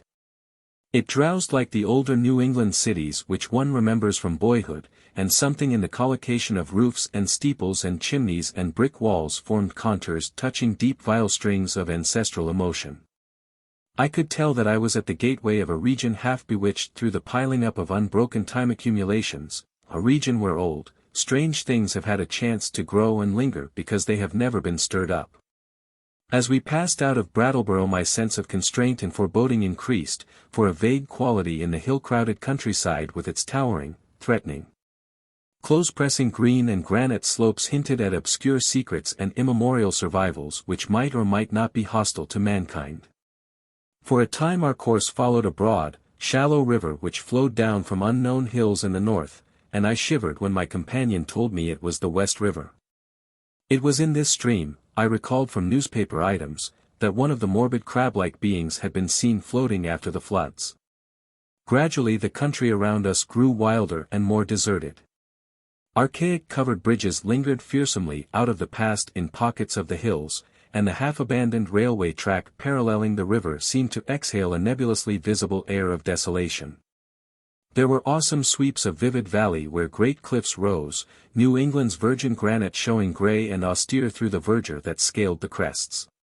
There were gorges where untamed streams leaped, bearing down toward the river the unimagined secrets of 1,000 pathless peaks. Branching away now and then were narrow, half-concealed roads that bored their way through solid, luxuriant masses of forest among whose primal trees whole armies of elemental spirits might well lurk.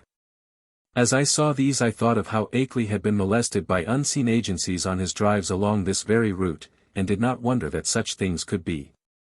The quaint, sightly village of Newfane, reached in less than an hour, was our last link with that world which man can definitely call his own by virtue of conquest and complete occupancy. After that we cast off all allegiance to immediate, tangible, and time-touched things, and entered a fantastic world of hushed unreality in which the narrow, ribbon-like road rose and fell and curved with an almost sentient and purposeful caprice amidst the tenantless green peaks and half-deserted valleys. Except for the sound of the motor, and the faint stir of the few lonely farms we passed at infrequent intervals, the only thing that reached my ears was the gurgling, insidious trickle of strange waters from numberless hidden fountains in the shadowy woods. The nearness and intimacy of the dwarfed, domed hills now became veritably breathtaking. Their steepness and abruptness were even greater than I had imagined from hearsay, and suggested nothing in common with the prosaic objective world we know. The dense, unvisited woods on those inaccessible slopes seemed to harbor alien and incredible things, and I felt that the very outline of the hills themselves held some strange and aeon-forgotten meaning. As if they were vast hieroglyphs left by a rumored Titan race whose glories live only in rare, deep dreams. All the legends of the past, and all the stupefying imputations of Henry Akeley's letters and exhibits, welled up in my memory to heighten the atmosphere of tension and growing menace.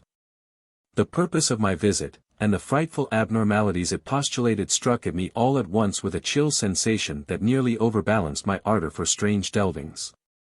My guide must have noticed my disturbed attitude. For as the road grew wilder and more irregular, and our motion slower and more jolting, his occasional pleasant comments expanded into a steadier flow of discourse. He spoke of the beauty and weirdness of the country, and revealed some acquaintance with the folklore studies of my prospective host. From his polite questions it was obvious that he knew I had come for a scientific purpose, and that I was bringing data of some importance. But he gave no sign of appreciating the depth and awfulness of the knowledge which Akeley had finally reached. His manner was so cheerful, normal, and urbane that his remarks ought to have calmed and reassured me, but oddly enough, I felt only the more disturbed as we bumped and veered onward into the unknown wilderness of hills and woods. At times it seemed as if he were pumping me to see what I knew of the monstrous secrets of the place, and with every fresh utterance that vague, teasing, baffling familiarity in his voice increased. It was not an ordinary or healthy familiarity despite the thoroughly wholesome and cultivated nature of the voice. I somehow linked it with forgotten nightmares, and felt that I might go mad if I recognized it. If any good excuse had existed, I think I would have turned back from my visit. As it was, I could not well do so, and it occurred to me that a cool, scientific conversation with Akeley himself after my arrival would help greatly to pull me together. Besides, there was a strangely calming element of cosmic beauty in the hypnotic landscape through which we climbed and plunged fantastically. Time had lost itself in the labyrinths behind, and around us stretched only the flowering waves of faerie and the recaptured loveliness of vanished centuries, the hoary groves, the untainted pastures edged with gay autumnal blossoms. And at vast intervals the small brown farmsteads nestling amidst huge trees beneath vertical precipices of fragrant briar and meadowgrass. Even the sunlight assumed a supernal glamour, as if some special atmosphere or exhalation mantled the whole region. I had seen nothing like it before save in the magic vistas that sometimes form the backgrounds of Italian primitives. Sodoma and Leonardo conceived such expanses, but only in the distance, and through the vaultings of Renaissance arcades. We were now burrowing bodily through the midst of the picture, and I seemed to find in its necromancy a thing I had innately known or inherited and for which I had always been vainly searching. Suddenly, after rounding an obtuse angle at the top of a sharp ascent, the car came to a standstill. On my left, across a well-kept lawn which stretched to the road and flaunted a border of whitewashed stones, rose a white, 2.5-story house of unusual size and elegance for the region, with a congons of contiguous or arcade-linked barns, sheds, and windmill behind and to the right. I recognized it at once from the snapshot I had received, and was not surprised to see the name of Henry Akeley on the galvanized iron mailbox near the road. For some distance back of the house a level stretch of marshy and sparsely wooded land extended, beyond which soared a steep, thickly forested hillside ending in a jagged leafy crest. This latter, I knew, was the summit of Dark Mountain, halfway up which we must have climbed already. Alighting from the car and taking my valise, Noyes asked me to wait while he went in and notified Akeley of my advent.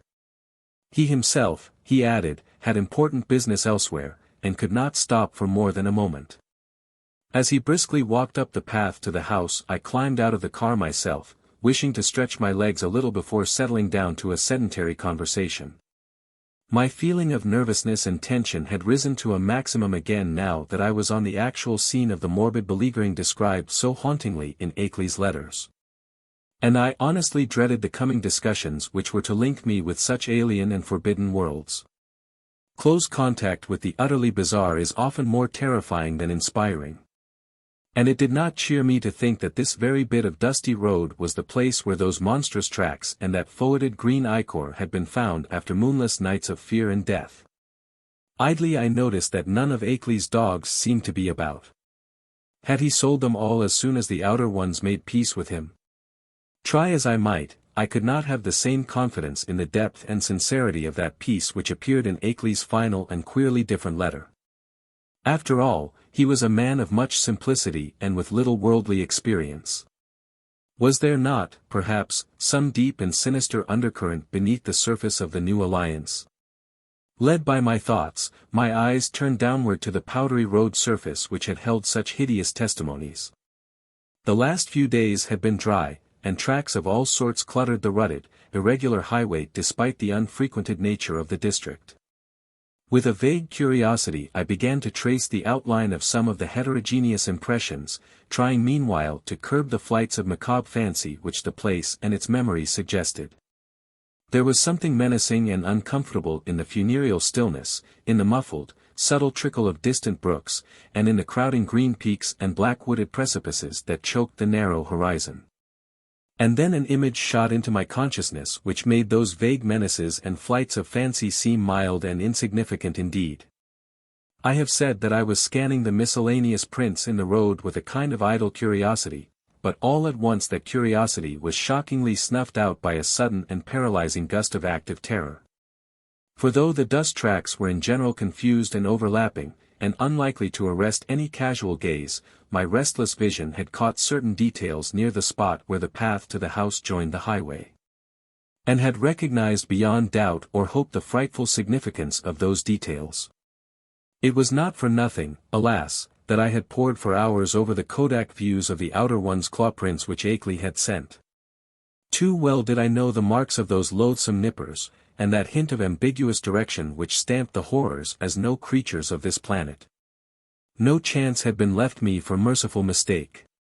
Here, indeed, in objective form before my own eyes, and surely made not many hours ago, were at least 3 marks which stood out blasphemously among the surprising plethora of blurred footprints leading to and from the Akeley farmhouse. They were the hellish tracks of the living fungi from Yuggoth. I pulled myself together in time to stifle a scream. After all, what more was there than I might have expected, assuming that I had really believed Akeley's letters?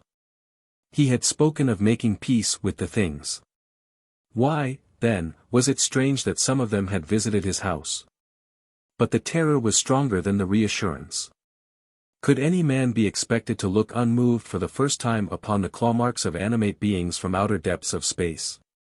Just then I saw Noyes emerge from the door and approach with a brisk step. I reflected, keep command of myself, for the chances were that this genial friend knew nothing of Akeley's profoundest and most stupendous probings into the forbidden. Akeley, Noyes hastened to inform me, was glad and ready to see me. Although his sudden attack of asthma would prevent him from being a very competent host for a day or two. These spells hit him hard when they came, and were always accompanied by a debilitating fever and general weakness. He never was good for much while they lasted, had to talk in a whisper, and was very clumsy and feeble in getting about.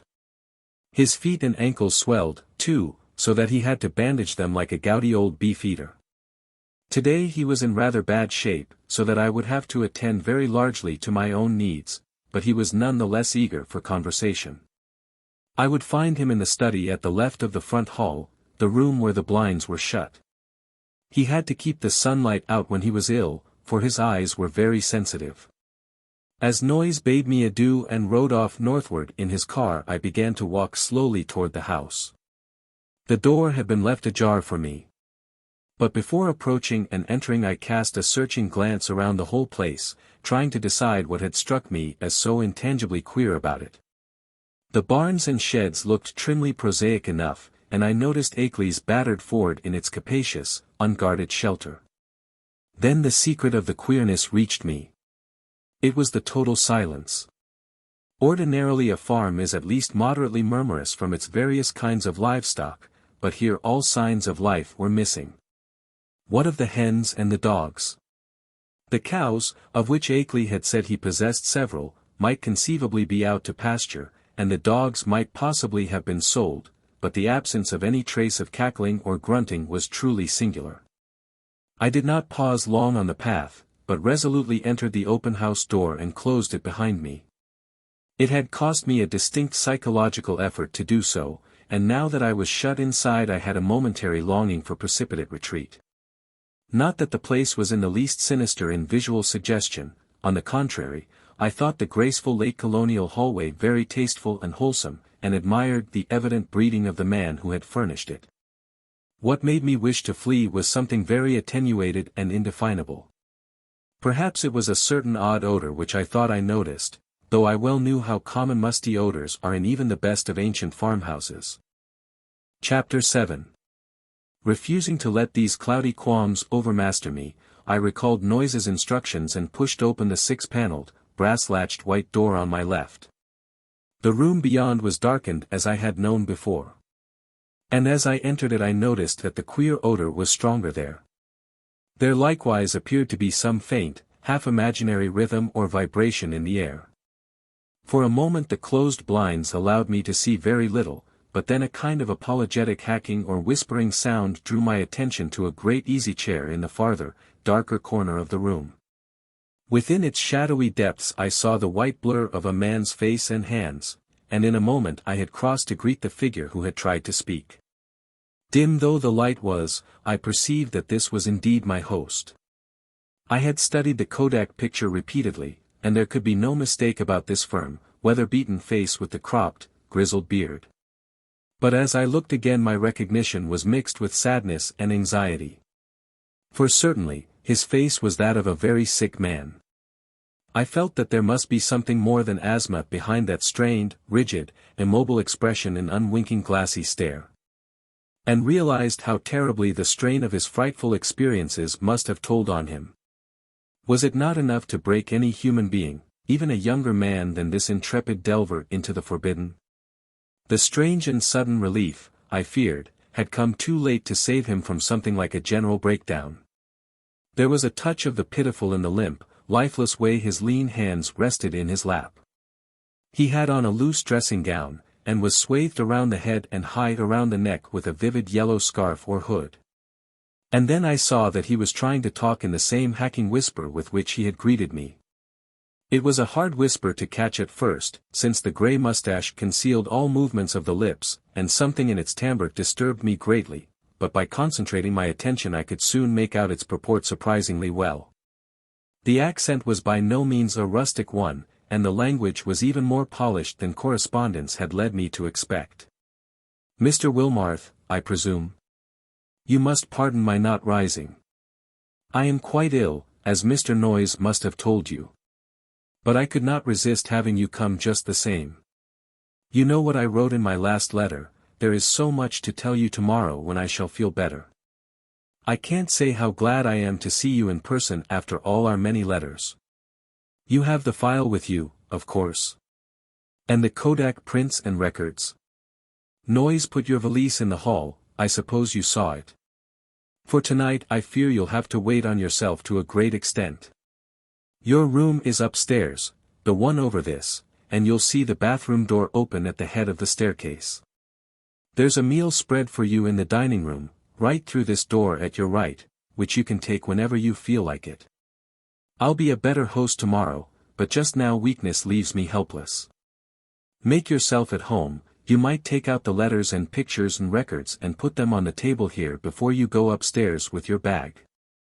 It is here that we shall discuss them. You can see my phonograph on that corner stand.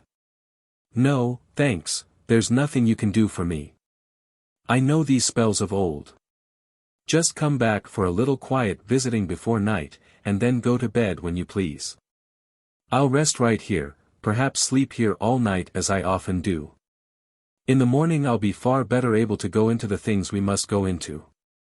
You realize, of course, the utterly stupendous nature of the matter before us.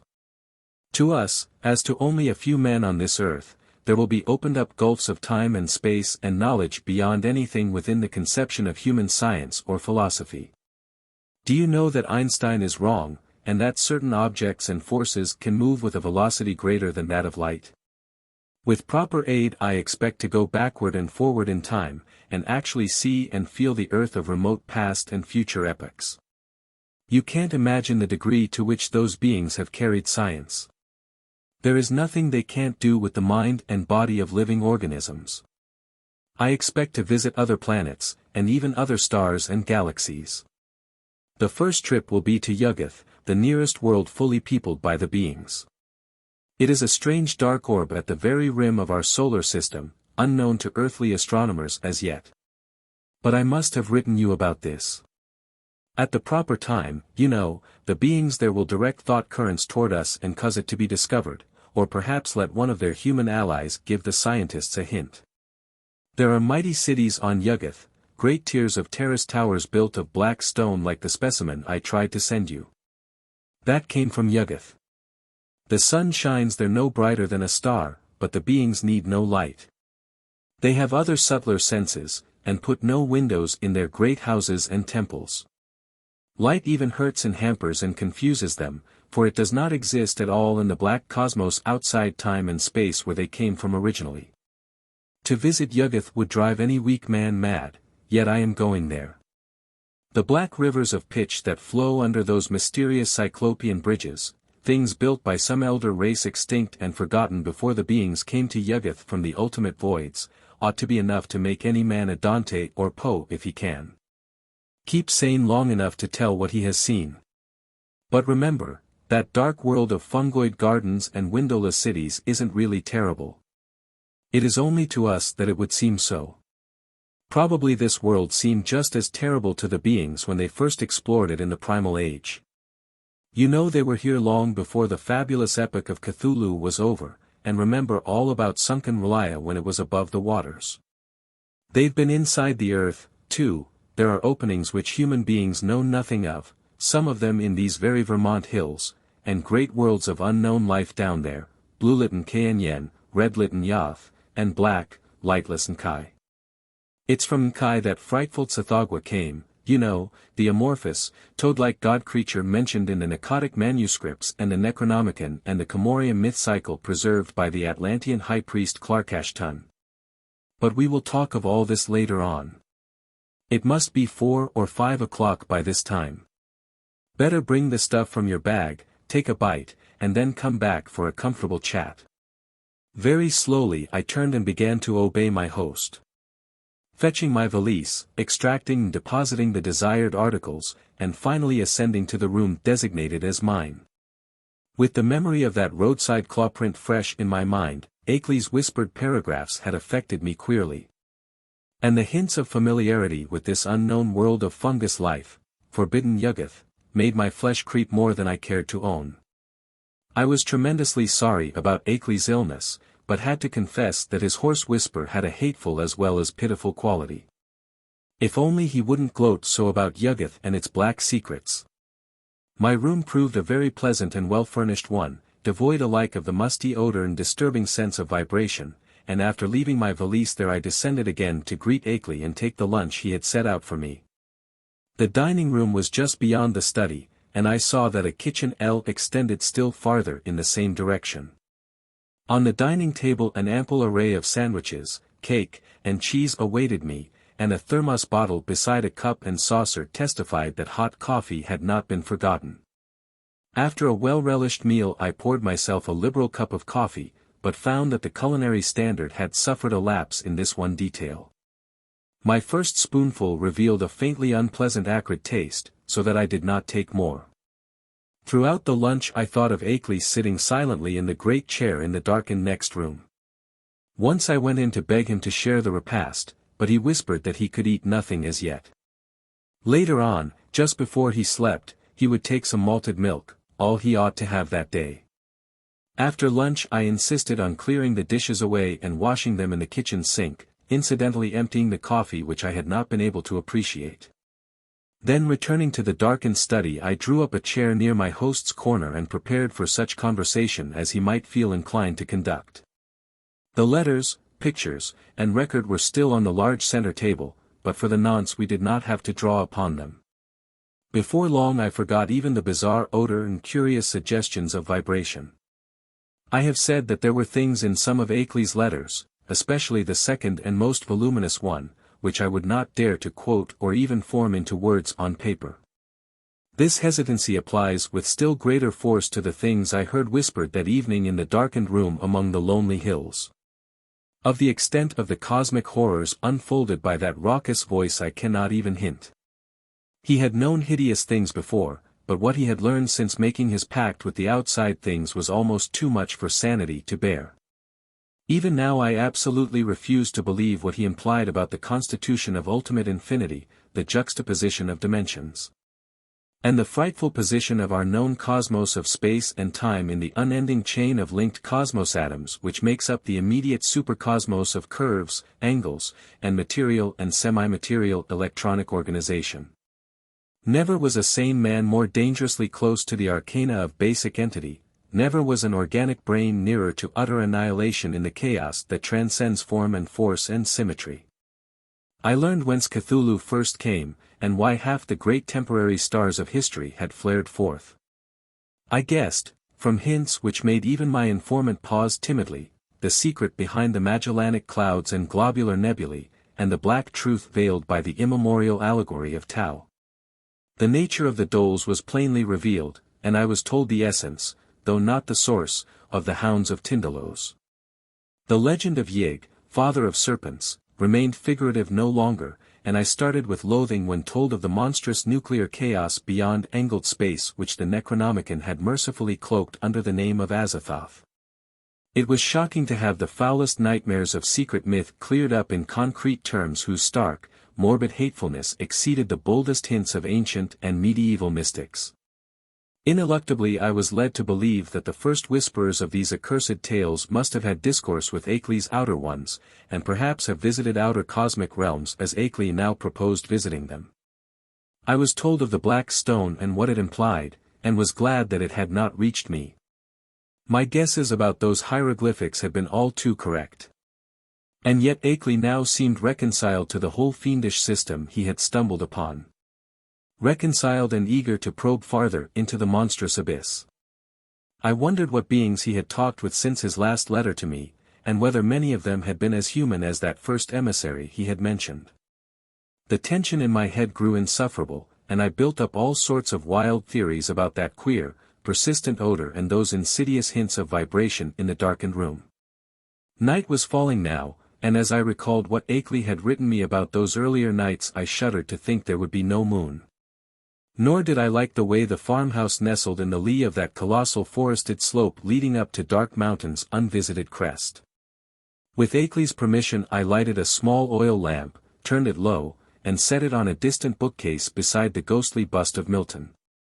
But afterward I was sorry I had done so, for it made my host strained, immobile face and listless hands look damnably abnormal and corpse-like. He seemed half incapable of motion, though I saw him nod stiffly once in a while. After what he had told, I could scarcely imagine what profounder secrets he was saving for the morrow, but at last it developed that his trip to Yuggoth and beyond, and my own possible participation in it, was to be the next day's topic. He must have been amused by the start of horror I gave at hearing a cosmic voyage on my part proposed, for his head wobbled violently when I showed my fear. Subsequently he spoke very gently of how human beings might accomplish, and several times had accomplished, the seemingly impossible flight across the interstellar void. It seemed that complete human bodies did not indeed make the trip, but that the prodigious surgical, biological, chemical, and mechanical skill of the outer ones had found a way to convey human brains without their concomitant physical structure. There was a harmless way to extract a brain, and a way to keep the organic residue alive during its absence. The bare, compact cerebral matter was then immersed in an occasionally replenished fluid within an ether-tight cylinder of a metal mind in Yuggoth. Certain electrodes reaching through and connecting at will with elaborate instruments capable of duplicating the three vital faculties of sight, hearing, and speech. For the winged fungus beings to carry the brain cylinders intact through space was an easy matter. Then, on every planet covered by their civilization, they would find plenty of adjustable faculty instruments capable of being connected with the encased brains. So that after a little fitting these traveling intelligences could be given a full sensory and articulate life, albeit a bodiless and mechanical one, at each stage of their journeying through and beyond the space-time continuum. It was as simple as carrying a phonograph record about and playing it wherever a phonograph of corresponding make exists. Of its success there could be no question. Akeley was not afraid. Had it not been brilliantly accomplished again and again? For the first time one of the inert, wasted hands raised itself and pointed stiffly to a high shelf on the farther side of the room. There, in a neat row, stood more than a dozen cylinders of a metal I had never seen before, cylinders about a foot high and somewhat less in diameter, with three curious sockets set in an isosceles triangle over the front convex surface of each. One of them was linked at two of the sockets to a pair of singular-looking machines that stood in the background. Of their purport I did not need to be told, and I shivered as with ague. Then I saw the hand point to a much nearer corner where some intricate instruments with attached cords and plugs, several of them much like the two devices on the shelf behind the cylinders, were huddled together. "There are 4 kinds of instruments here, Wilmarth," whispered the voice. 4 kinds, 3 faculties each, makes 12 pieces in all. You see there are 4 different sorts of beings represented in those cylinders up there. 3 humans, 6 fungoid beings who can't navigate space corporeally, 2 beings from Neptune, God. If you could see the body this type has on its own planet. And the rest entities from the central caverns of an especially interesting dark star beyond the galaxy. In the principal outpost inside Round Hill you'll now and then find more cylinders and machines, cylinders of extra-cosmic brains with different senses from any we know, allies and explorers from the uttermost outside, and special machines for giving them impressions and expression in the several ways suited at once to them and to the comprehensions of different types of listeners. Round Hill, like most of the being's main outposts all through the various universes, is a very cosmopolitan place. Of course, only the more common types have been lent to me for experiment. Here, take the 3 machines I point to and set them on the table. That tall one with the 2 glass lenses in front, then the box with the vacuum tubes and sounding board, and now the one with the metal disc on top. Now for the cylinder with the label, B67, pasted on it. Just stand in that Windsor chair to reach the shelf. Heavy. Never mind. Be sure of the number, B67. Don't bother that fresh, shiny cylinder joined to the 2 testing instruments, the one with my name on it. Set B67 on the table near where you've put the machines, and see that the dial switch on all 3 machines is jammed over to the extreme left. Now connect the cord of the lens machine with the upper socket on the cylinder, there. Join the tube machine to the lower left-hand socket, and the disc apparatus to the outer socket. Now move all the dial switches on the machine over to the extreme right, first the lens 1, then the disc 1, and then the tube 1. That's right. I might as well tell you that this is a human being, just like any of us. I'll give you a taste of some of the others tomorrow. To this day I do not know why I obeyed those whispers so slavishly, or whether I thought Akeley was mad or sane. After what had gone before, I ought to have been prepared for anything. But this mechanical mummery seemed so like the typical vagaries of crazed inventors and scientists that it struck a chord of doubt which even the preceding discourse had not excited. What the whisperer implied was beyond all human belief, yet were not the other things still farther beyond, and less preposterous only because of their remoteness from tangible concrete proof? As my mind reeled amidst this chaos, I became conscious of a mixed grating and whirring from all three of the machines lately linked to the cylinder, a grating and whirring which soon subsided into a virtual noiselessness. What was about to happen? Was I to hear a voice? And if so, what proof would I have that it was not some cleverly concocted radio device talked into by a concealed but closely watched speaker? Even now I am unwilling to swear just what I heard, or just what phenomenon really took place before me. But something certainly seemed to take place. To be brief and plain, the machine with the tubes and sound box began to speak, and with a point and intelligence which left no doubt that the speaker was actually present and observing us. The voice was loud, metallic, lifeless, and plainly mechanical in every detail of its production. It was incapable of inflection or expressiveness, but scraped and rattled on with a deadly precision and deliberation. "Mr. Wilmarth," it said, "I hope I do not startle you. I am a human being like yourself, though my body is now resting safely under proper vitalising treatment inside Roundhill, about a mile and a half east of here. I myself am here with you, my brain is in that cylinder and I see, hear, and speak through these electronic vibrators. In a week I am going across the void as I have been many times before, and I expect to have the pleasure of Mr. Akeley's company. I wish I might have yours as well, for I know you by sight and reputation, and have kept close track of your correspondence with our friend. I am, of course, one of the men who have become allied with the outside beings visiting our planet. I met them first in the Himalayas, and have helped them in various ways. In return they have given me experiences such as few men have ever had. Do you realize what it means when I say I have been on 37 different celestial bodies, planets, dark stars, and less definable objects, including 8 outside our galaxy and 2 outside the curved cosmos of space and time? All this has not harmed me in the least. My brain has been removed from my body by fission so adroit that it would be crude to call the operation surgery. The visiting beings have methods which make these extractions easy and almost normal, and one's body never ages when the brain is out of it. The brain, I may add, is virtually immortal with its mechanical faculties and a limited nourishment supplied by occasional changes of the preserving fluid. Altogether, I hope most heartily that you will decide to come with Mr. Akeley and me. The visitors are eager to know men of knowledge like yourself, and to show them the great abysses that most of us have had to dream about in fanciful ignorance.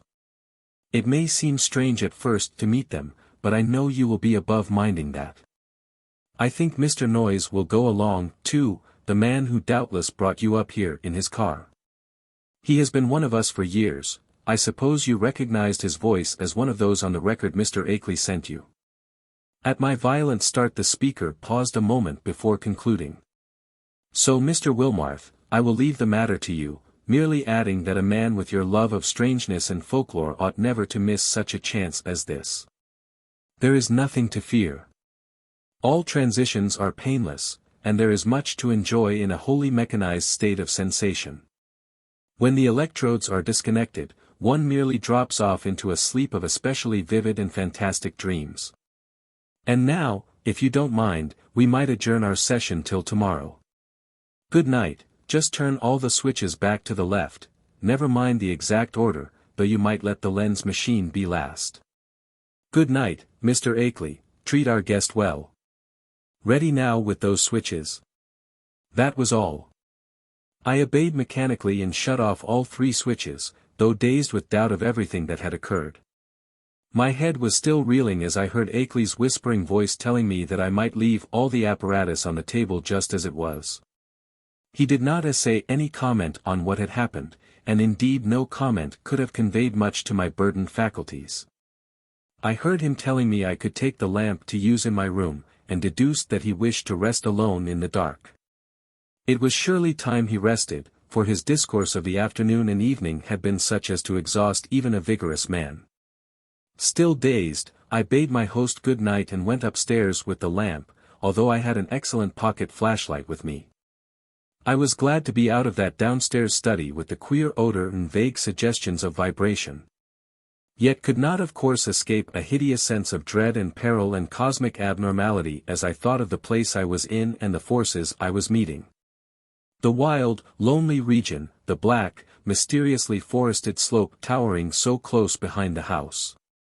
The footprint in the road, the sick, motionless whisper in the dark, the hellish cylinders and machines, and above all the invitations to strange surgery and stranger voyagings, these things, all so new and in such sudden succession, rushed in on me with a cumulative force which sapped my will and almost undermined my physical strength. To discover that my guide noise was the human celebrant in that monstrous bygone Sabbath ritual on the phonograph record was a particular shock, though I had previously sensed a dim, repellent familiarity in his voice.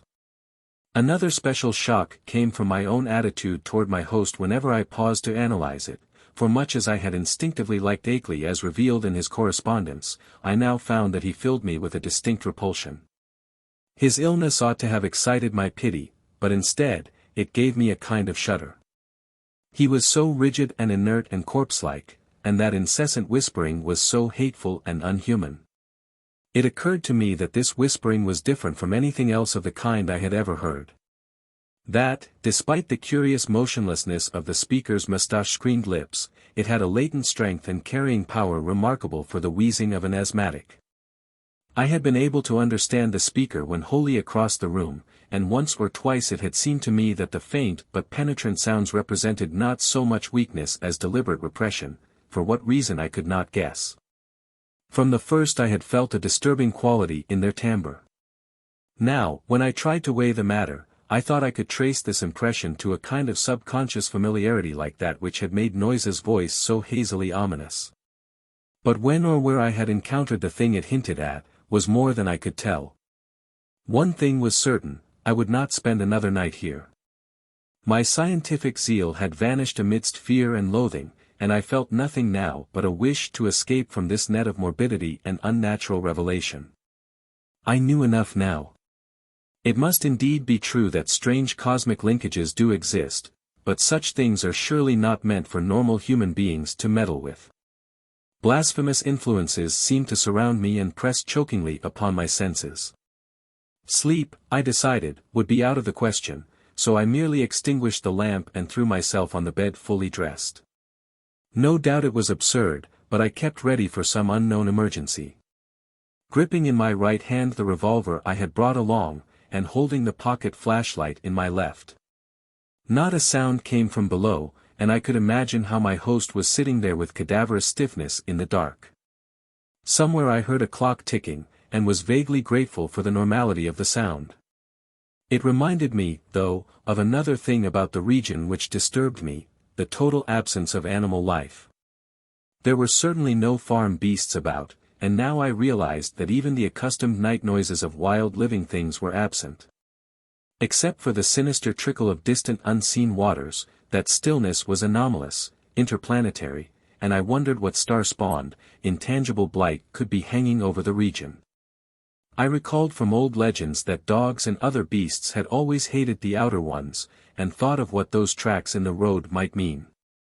Chapter 8.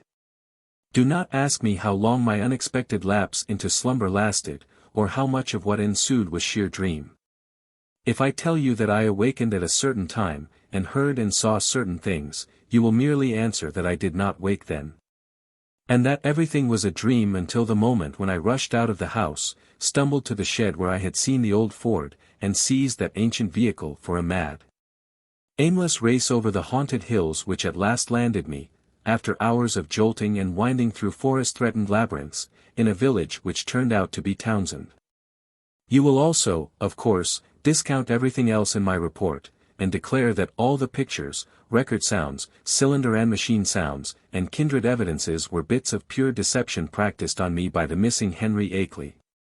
You will even hint that he conspired with other eccentrics to carry out a silly and elaborate hoax, that he had the express shipment removed at Keene, and that he had Noyes make that terrifying wax record.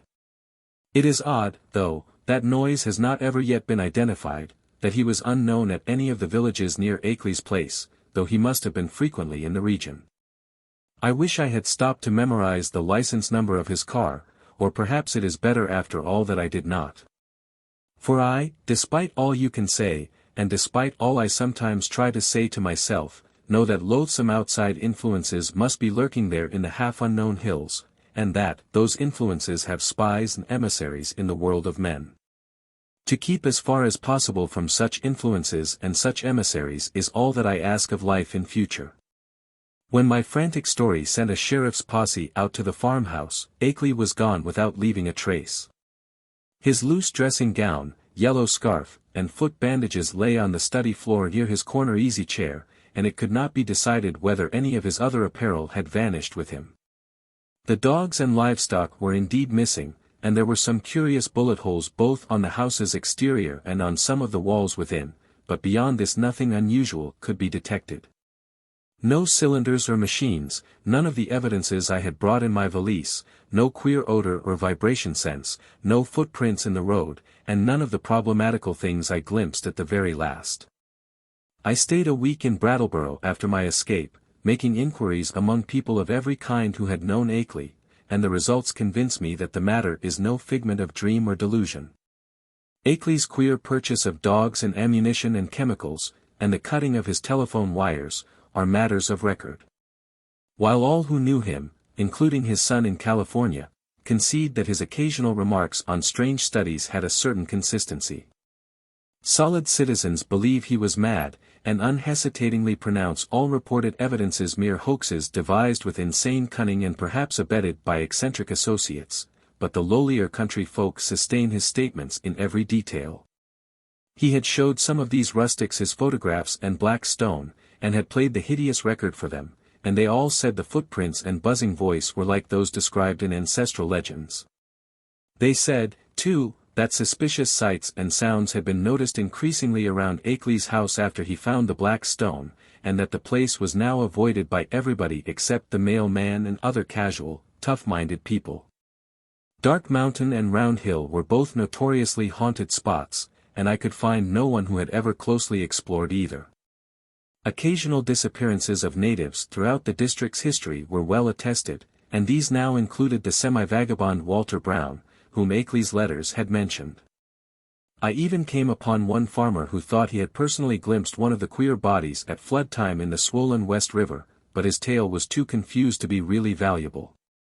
When I left Brattleboro I resolved never to go back to Vermont, and I feel quite certain I shall keep my resolution.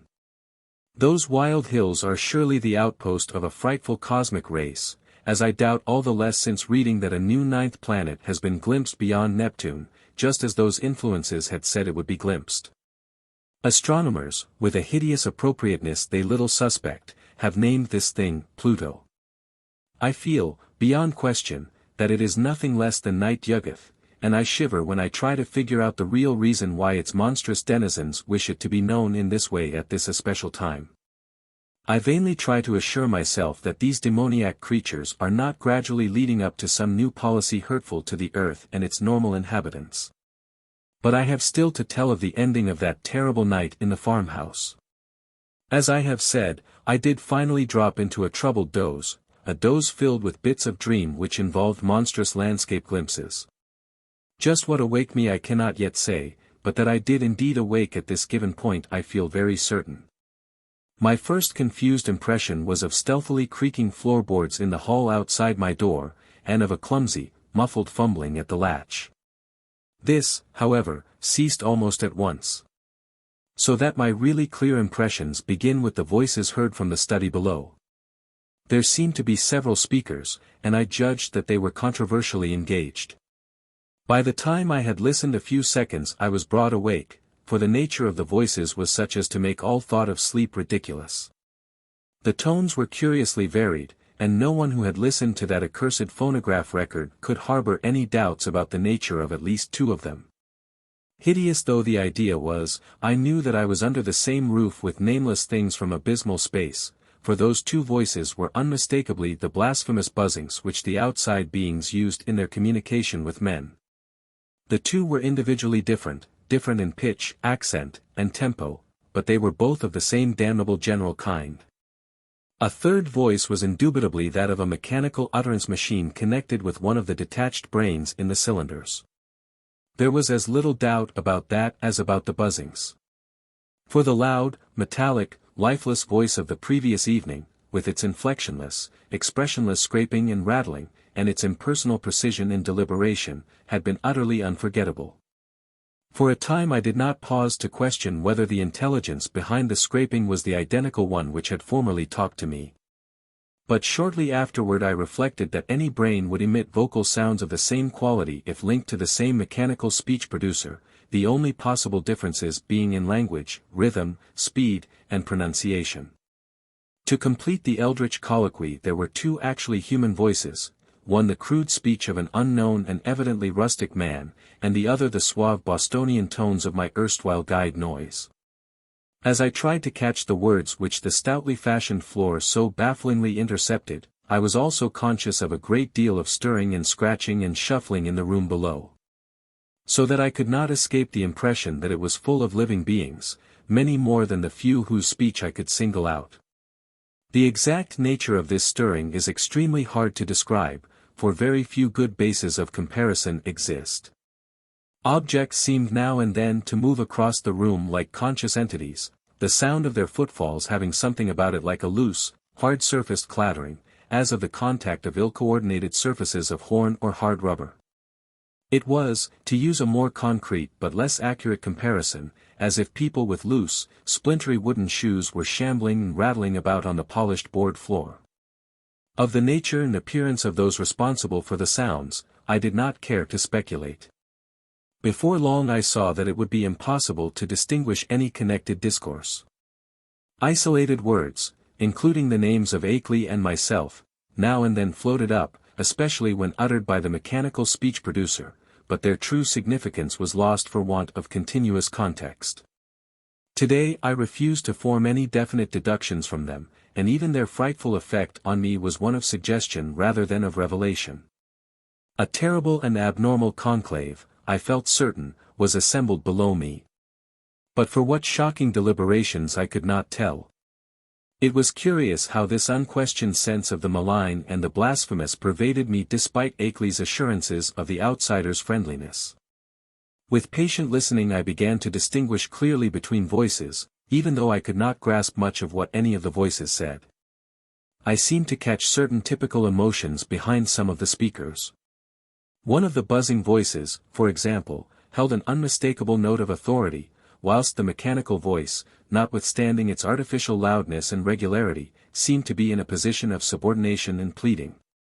Noise's tones exuded a kind of conciliatory atmosphere. The others I could make no attempt to interpret. I did not hear the familiar whisper of Akeley, but well knew that such a sound could never penetrate the solid flooring of my room.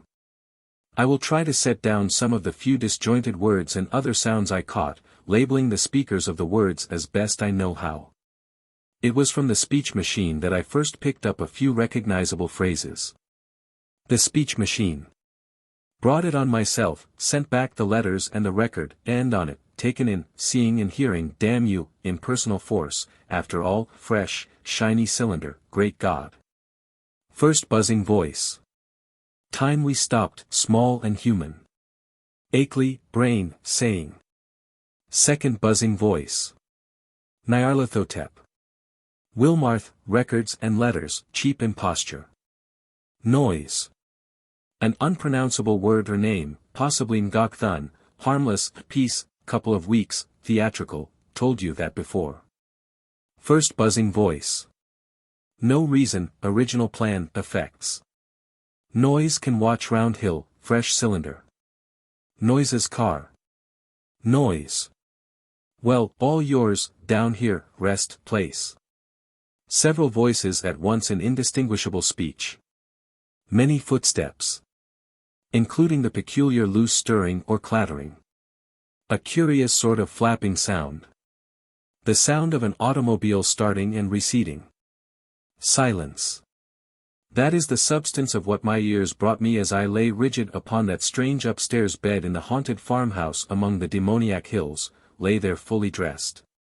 With a revolver clenched in my right hand and a pocket flashlight gripped in my left.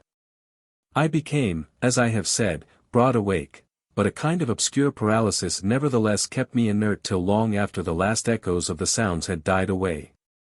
I heard the wooden, deliberate ticking of the ancient Connecticut clock somewhere far below, and at last made out the irregular snoring of a sleeper. Akeley must have dozed off after the strange session, and I could well believe that he needed to do so. Just what to think or what to do was more than I could decide after all. What had I heard beyond things which previous information might have led me to expect? Had I not known that the nameless outsiders were now freely admitted to the farmhouse? No doubt Akeley had been surprised by an unexpected visit from them. Yet something in that fragmentary discourse had chilled me immeasurably, raised the most grotesque and horrible doubts, and made me wish fervently that I might wake up and prove everything a dream. I think my subconscious mind must have caught something which my consciousness has not yet recognized. But what of Akeley? Was he not my friend, and would he not have protested if any harm were meant me? The peaceful snoring below seemed to cast ridicule on all my suddenly intensified fears. Was it possible that Akeley had been imposed upon and used as a lure to draw me into the hills with the letters and pictures and phonograph record? Did those beings mean to engulf us both in a common destruction because we had come to know too much? Again I thought of the abruptness and unnaturalness of that change in the situation which must have occurred between Akeley's penultimate and final letters. Something, my instinct told me, was terribly wrong. All was not as it seemed. That acrid coffee which I refused, had there not been an attempt by some hidden, unknown entity to drug it? I must talk to Akeley at once, and restore his sense of proportion. They had hypnotized him with their promises of cosmic revelations, but now he must listen to reason. We must get out of this before it would be too late. If he lacked the willpower to make the break for liberty, I would supply it. Or if I could not persuade him to go, I could at least go myself. Surely he would let me take his Ford and leave it in a garage in Brattleboro. I had noticed it in the shed, the door being left unlocked and open now that peril was deemed past, and I believed there was a good chance of its being ready for instant use. That momentary dislike of Akeley which I had felt during and after the evening's conversation was all gone now. He was in a position much like my own, and we must stick together. Knowing his indisposed condition, I hated to wake him at this juncture, but I knew that I must. I could not stay in this place till morning as matters stood. At last I felt able to act, and stretched myself vigorously to regain command of my muscles. Arising with a caution more impulsive than deliberate, I found and donned my hat, took my valise, and started downstairs with the flashlight's aid. In my nervousness I kept the revolver clutched in my right hand, being able to take care of both valise and flashlight with my left. Why I exerted these precautions I do not really know, since I was even then on my way to awaken the only other occupant of the house. As I half tiptoed down the creaking stairs to the lower hall I could hear the sleeper more plainly, and noticed that he must be in the room on my left, the living room I had not entered. On my right was the gaping blackness of the study in which I had heard the voices.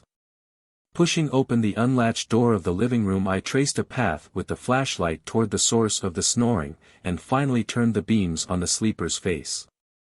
But in the next second I hastily turned them away and commenced a cat-like retreat to the hall, my caution this time springing from reason as well as from instinct. For the sleeper on the couch was not Akeley at all, but my quondam guide Noise. Just what the real situation was, I could not guess, but common sense told me that the safest thing was to find out as much as possible before arousing anybody.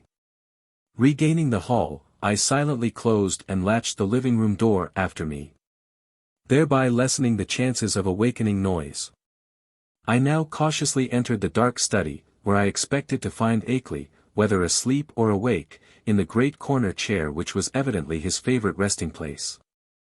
As I advanced, the beams of my flashlight caught the great center table, revealing one of the hellish cylinders with sight and hearing machines attached, and with a speech machine standing close by, ready to be connected at any moment. This, I reflected, must be the encased brain I had heard talking during the frightful conference, and for a second I had a perverse impulse to attach the speech machine and see what it would say. It must, I thought, be conscious of my presence even now, since the sight and hearing attachments could not fail to disclose the rays of my flashlight and the faint creaking of the floor beneath my feet. But in the end I did not dare meddle with the thing. I idly saw that it was the fresh shiny cylinder with Akeley's name on it, which I had noticed on the shelf earlier in the evening and which my host had told me not to bother. Looking back at that moment, I can only regret my timidity and wish that I had boldly caused the apparatus to speak. God knows what mysteries and horrible doubts and questions of identity it might have cleared up. But then, it may be merciful that I let it alone. From the table I turned my flashlight to the corner where I thought Akeley was, but found to my perplexity that the great easy chair was empty of any human occupant asleep or awake. From the seat to the floor there trailed voluminously the familiar old dressing gown, and near it on the floor lay the yellow scarf and the huge foot bandages I had thought so odd. As I hesitated, striving to conjecture where Akeley might be, and why he had so suddenly discarded his necessary sickroom garments, I observed that the queer odor and sense of vibration were no longer in the room. What had been their cause? Curiously it occurred to me that I had noticed them only in Akeley's vicinity. They had been strongest where he sat, and wholly absent except in the room with him or just outside the doors of that room. I paused, letting the flashlight wander about the dark study and racking my brain for explanations of the turn affairs had taken. Would to heaven I had quietly left the place before allowing that light to rest again on the vacant chair. As it turned out, I did not leave quietly, but with a muffled shriek which must have disturbed, though it did not quite awake, the sleeping sentinel across the hall. That shriek, and noises still unbroken snore, are the last sounds I ever heard in that morbidity-choked farmhouse beneath the black-wooded crest of Haunted Mountain, that focus of transcosmic horror amidst the lonely green hills and curse-muttering brooks of a spectral rustic land. It is a wonder that I did not drop flashlight, valise, and revolver in my wild scramble, but somehow I failed to lose any of these. I actually managed to get out of that room and that house without making any further noise, to drag myself and my belongings safely into the old Ford in the shed, and to set that archaic vehicle in motion towards some unknown point of safety in the black, moonless night.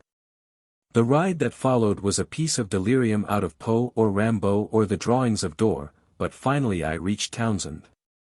That is all. If my sanity is still unshaken, I am lucky. Sometimes I fear what the years will bring, especially since that new planet Pluto has been so curiously discovered. As I have implied, I let my flashlight return to the vacant easy chair after its circuit of the room. Then noticing for the first time the presence of certain objects in the seat, made inconspicuous by the adjacent loose folds of the empty dressing gown. These are the objects, 3 in number, which the investigators did not find when they came later on. As I said at the outset, there was nothing of actual visual horror about them. The trouble was in what they led one to infer. Even now I have my moments of half-doubt, moments in which I half accept the skepticism of those who attribute my whole experience to dream and nerves and delusion. The 3 things were damnably clever constructions of their kind, and were furnished with ingenious metallic clamps to attach them to organic developments of which I dare not form any conjecture. I hope, devoutly hope, that they were the waxen products of a master artist, despite what my inmost fears tell me. Great God! That whisperer in darkness with its morbid odor and vibrations. Sorcerer, emissary, changeling, outsider. That hideous repressed buzzing and all the time in that fresh, shiny cylinder on the shelf, poor devil. Prodigious surgical, biological, chemical, and mechanical skill. For the things in the chair, perfect to the last, subtle detail of microscopic resemblance, or identity, were the face and hands of Henry Wentworth Akeley. The end.